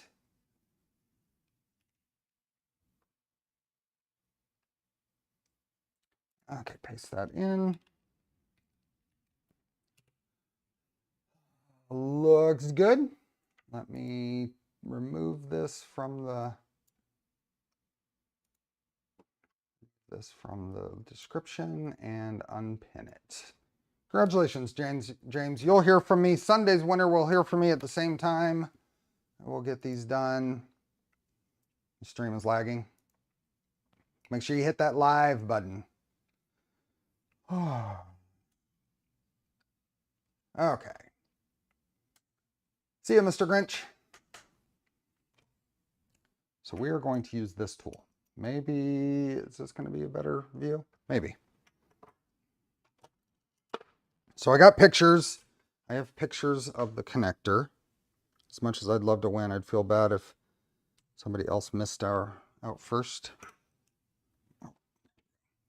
So this has those 2 pins to the side, and then the center pushes the pin out. Yeah. So this just goes in to either side this way. And this goes in and you push. At the very last, you can feel a little bump, and then you push the pin out.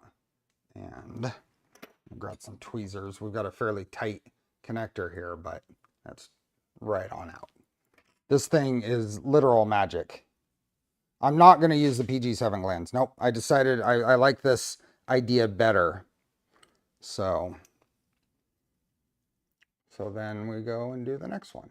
And as you push this in, I don't know if you'll be able to see, but that little bit was just a little bit extra at the end.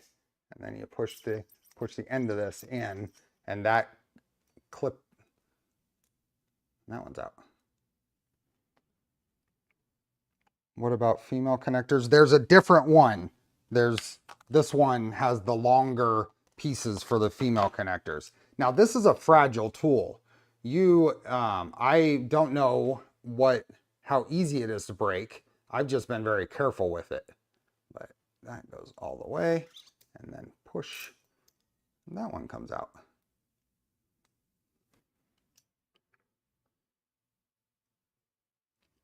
Could you get a close-up? I mean, I don't know how great is that one? Yeah.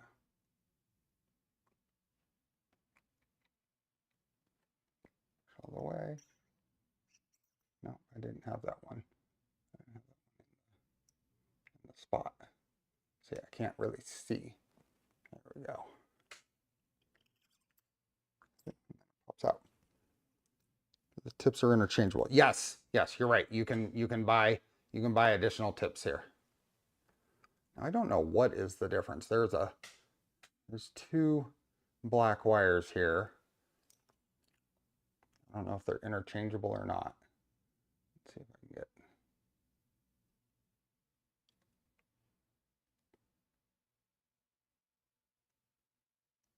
A whole lot more difficult when I try to do it on camera. There we go. And then in all the way. That's just ordered that bad boy. Did you use my affiliate link? The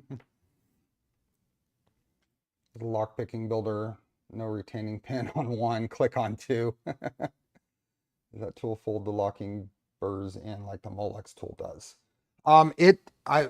As far as I've been able to tell, they seem to be reusable. Yeah, they're still poking out. If I'm looking at these, the tins are still poking out. It doesn't bend them in. It just pushes them out of the way.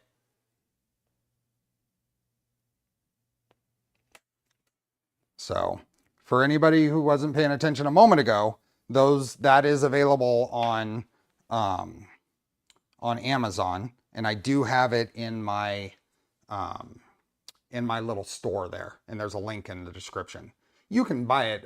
If you don't like affiliate links, don't worry about it. I have no concerns there, but it is there.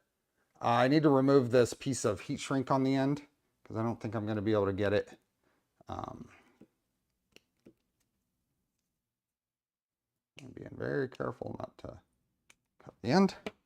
I don't think I'll be able to get it through this. But yeah, you can see some of that. There's that ground. That one of those pins is connected to the ground shielding, or the shielding. Is there a JST version? There is, by the same company. It's not as neat. This is what that same company considers a JST pin remover. And what this, I don't have, it would work on here. Is that the right pitch? It is. Probably go, you push on the pins there. Yeah, that worked really well for this. Little Molex KK remover.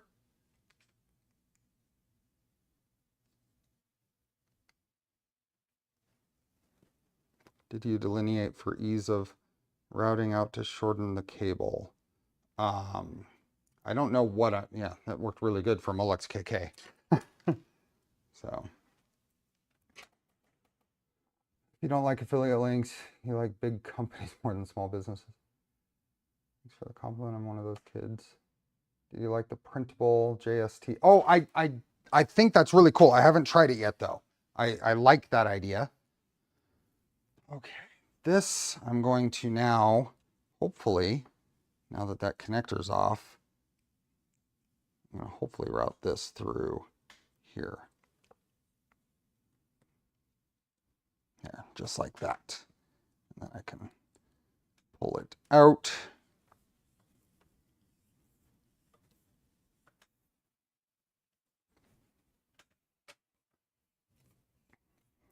Or group, is there enough going on at Rocky Mountain to fly in from, or should I just plan to attend Murph? If you can make Rocky Mountain, it is going to be the bigger show.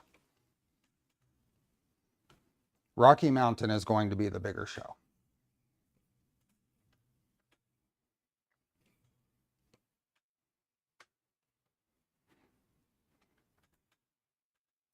I'm just trying to carefully get this through, and then there's a twist in the cable. So yeah, I think I can get that twist out.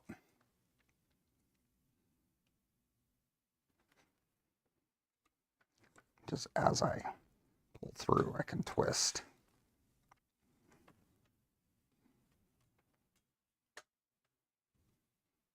There we go.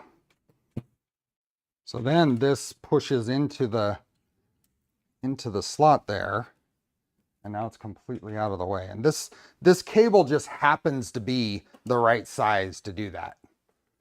If nobody saw this before, I had a good demonstration here.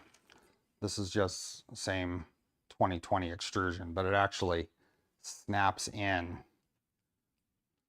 and it takes quite a bit to pull it out. So this just happens to be the right size to do that. And it'll work well, work well to run it down the side here.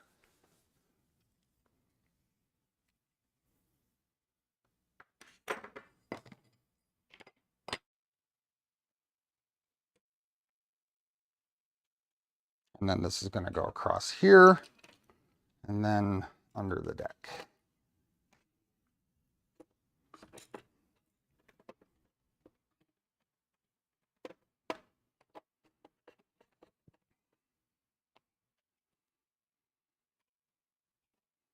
Just like that. And that'll be nice and clean. I'm going to put a Nevermore in this printer. I don't know. That's a good question.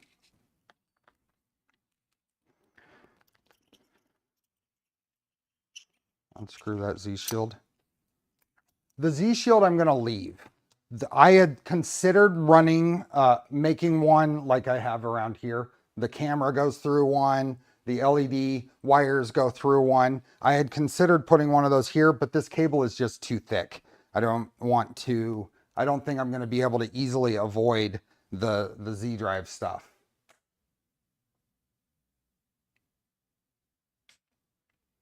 When the gantry lowers, isn't the umbilical going to be too short?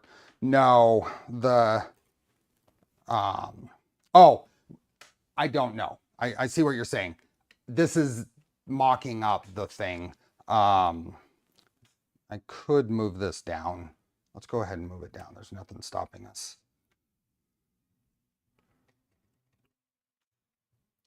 Which tip does the tool use for microfit? The tool that the tip that comes on it.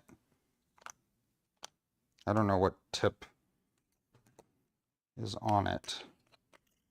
Does it say? Does it have a number? Aha. This is what I just used. It says PD 120. Is that right?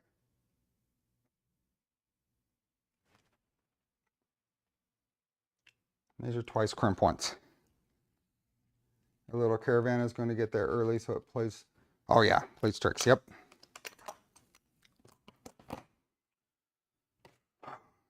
Okay, let's move this down because you're right. We should know.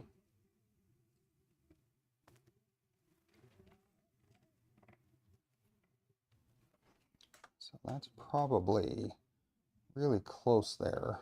Nothing else, it's lower than it's going to be. So you depin for ease of routing or to shorten the cable. Oh, I depinned for ease of routing right now. I don't know if I'm going to shorten the cable.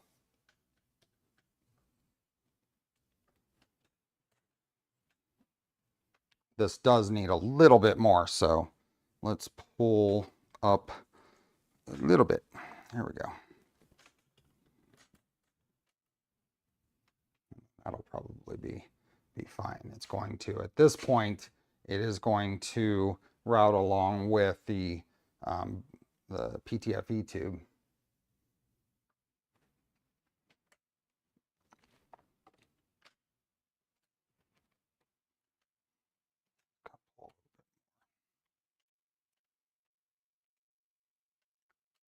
Little slack can hurt a little bit when you're at high Z and at the back at max Y.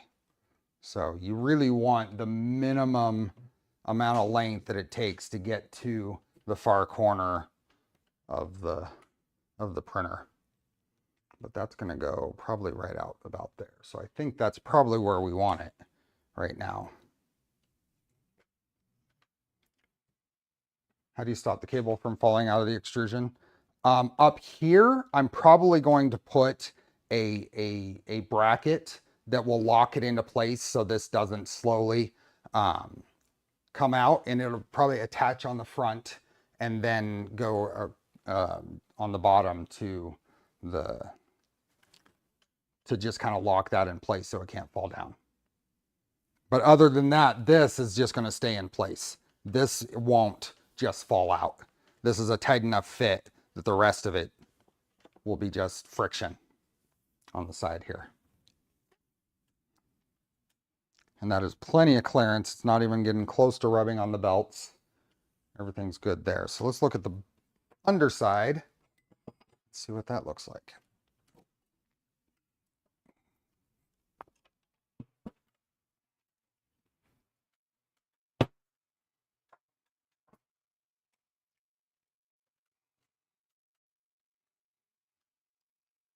So now we've got this, and it's not really an atrocious, actually if I go around this way, it pretty much just plugs in. The only problem is I'm going across the AC wires over here, and that doesn't excite me. It might excite the wire, but it doesn't excite me.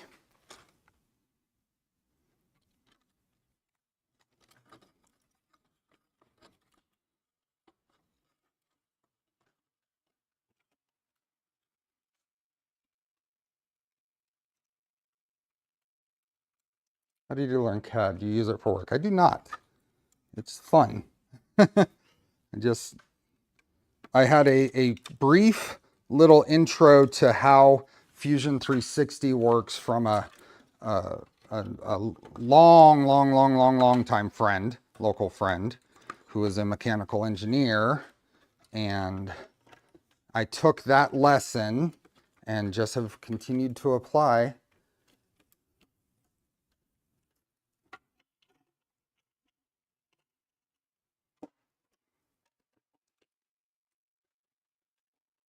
I'm just looking to see what this looks like. If this goes all the way through here, what is the routing look like? Can it go under the PSU? Yeah, but I have this much wire.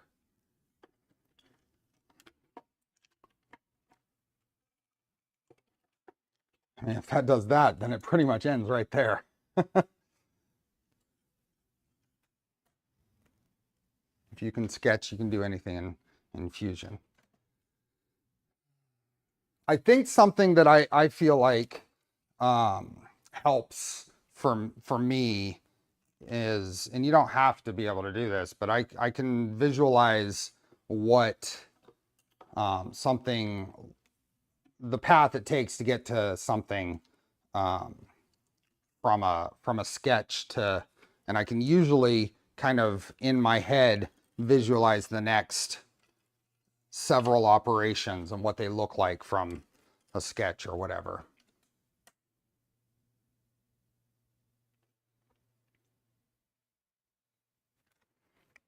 That is really, really clean.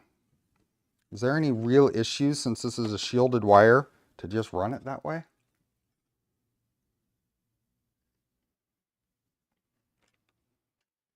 This is a 48 volt power supply.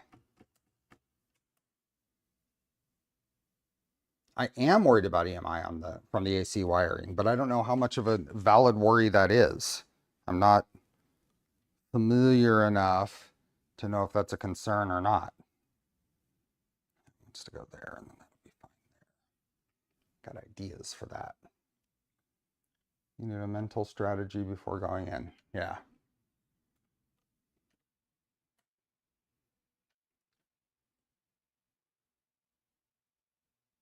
Try to learn from YouTube videos and I can muddle through. Seems like if you understand the basics, it would be much easier to get it somewhat.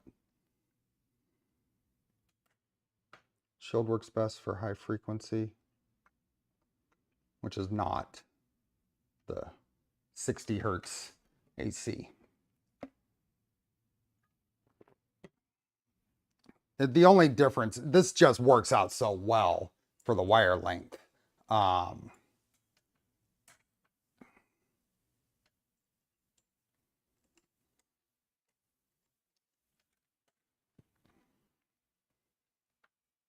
The other thing we could do, let's play with this a little bit. Got your annual layer shift. That's not good. If we pull this out and we go around this way, but what if we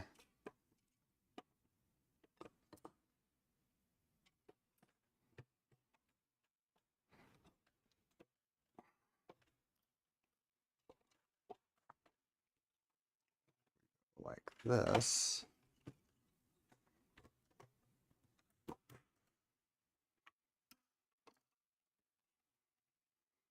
I mean, it's an S, but I think it's better. Do like that, and then right in like that. Then I don't have to cut this. It just plugs right in. That's not bad. I can anchor that. I can anchor that at various spots, and it just kind of makes a trip around the Leviathan.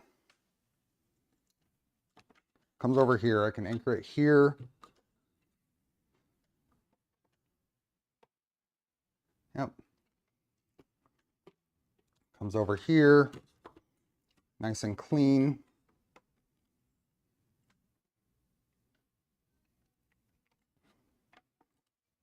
That is fine.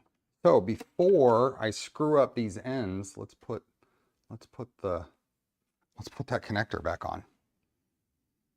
And then we'll probably call it, because this is about where I want Tuesday streams to be. 2.5 hours.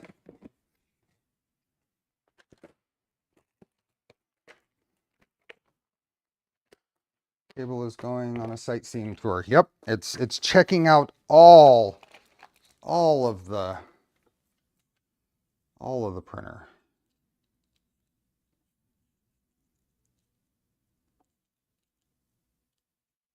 There we go. That'll work. I'll just use the whole thing. Might as well, right? Okay, heat shrink is on.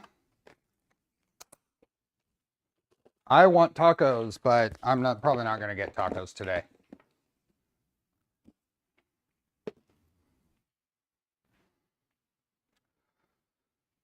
Where did my connector go? There it is. And let me bring up my picture. An example of EMI generation is using a VFD on a mill. Let's use star grounding and be mindful of ground loops.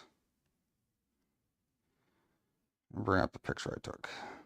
So the top ones are easy.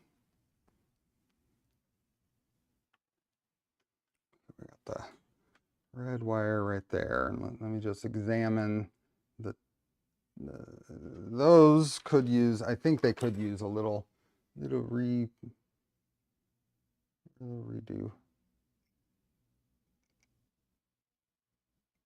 Like that. Just check all of them.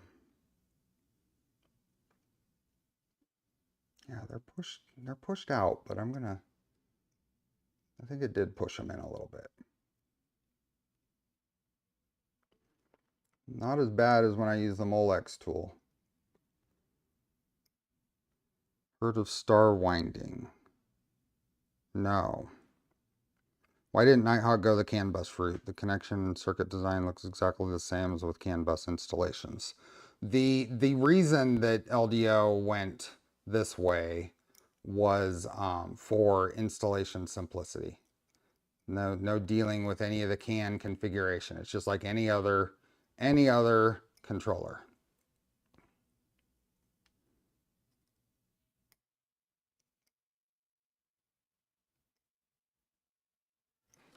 There we go. Okay. So those two go to the bottom. These three come up here.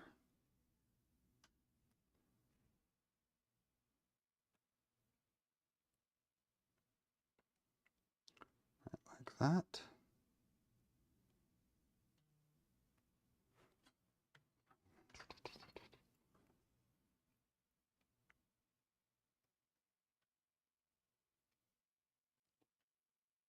Okay. Then we have here. It looks like exactly like it's showing right there. Yep, the one with the printing on it. This one I can see a little bit of printing on the side in the picture. So this is going to go right here. This one, that's the shielding one. I'm going to go right there. Press this in.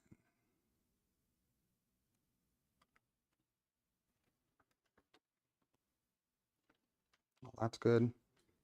Get our heat shrink around the whole thing. Did I miss anything?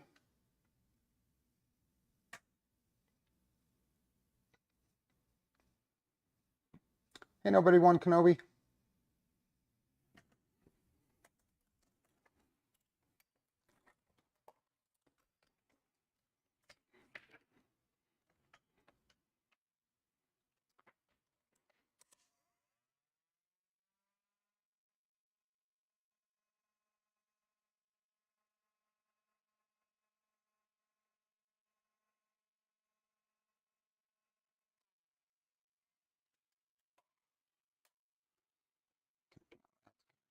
Round.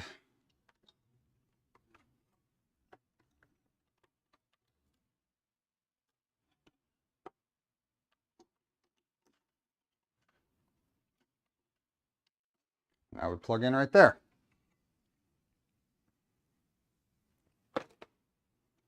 Okay, I'm happy with that. That nice and relaxed. We take a tour of the the electronics bay. I have a link to my super quiet heat gun. It's OBS sound filter.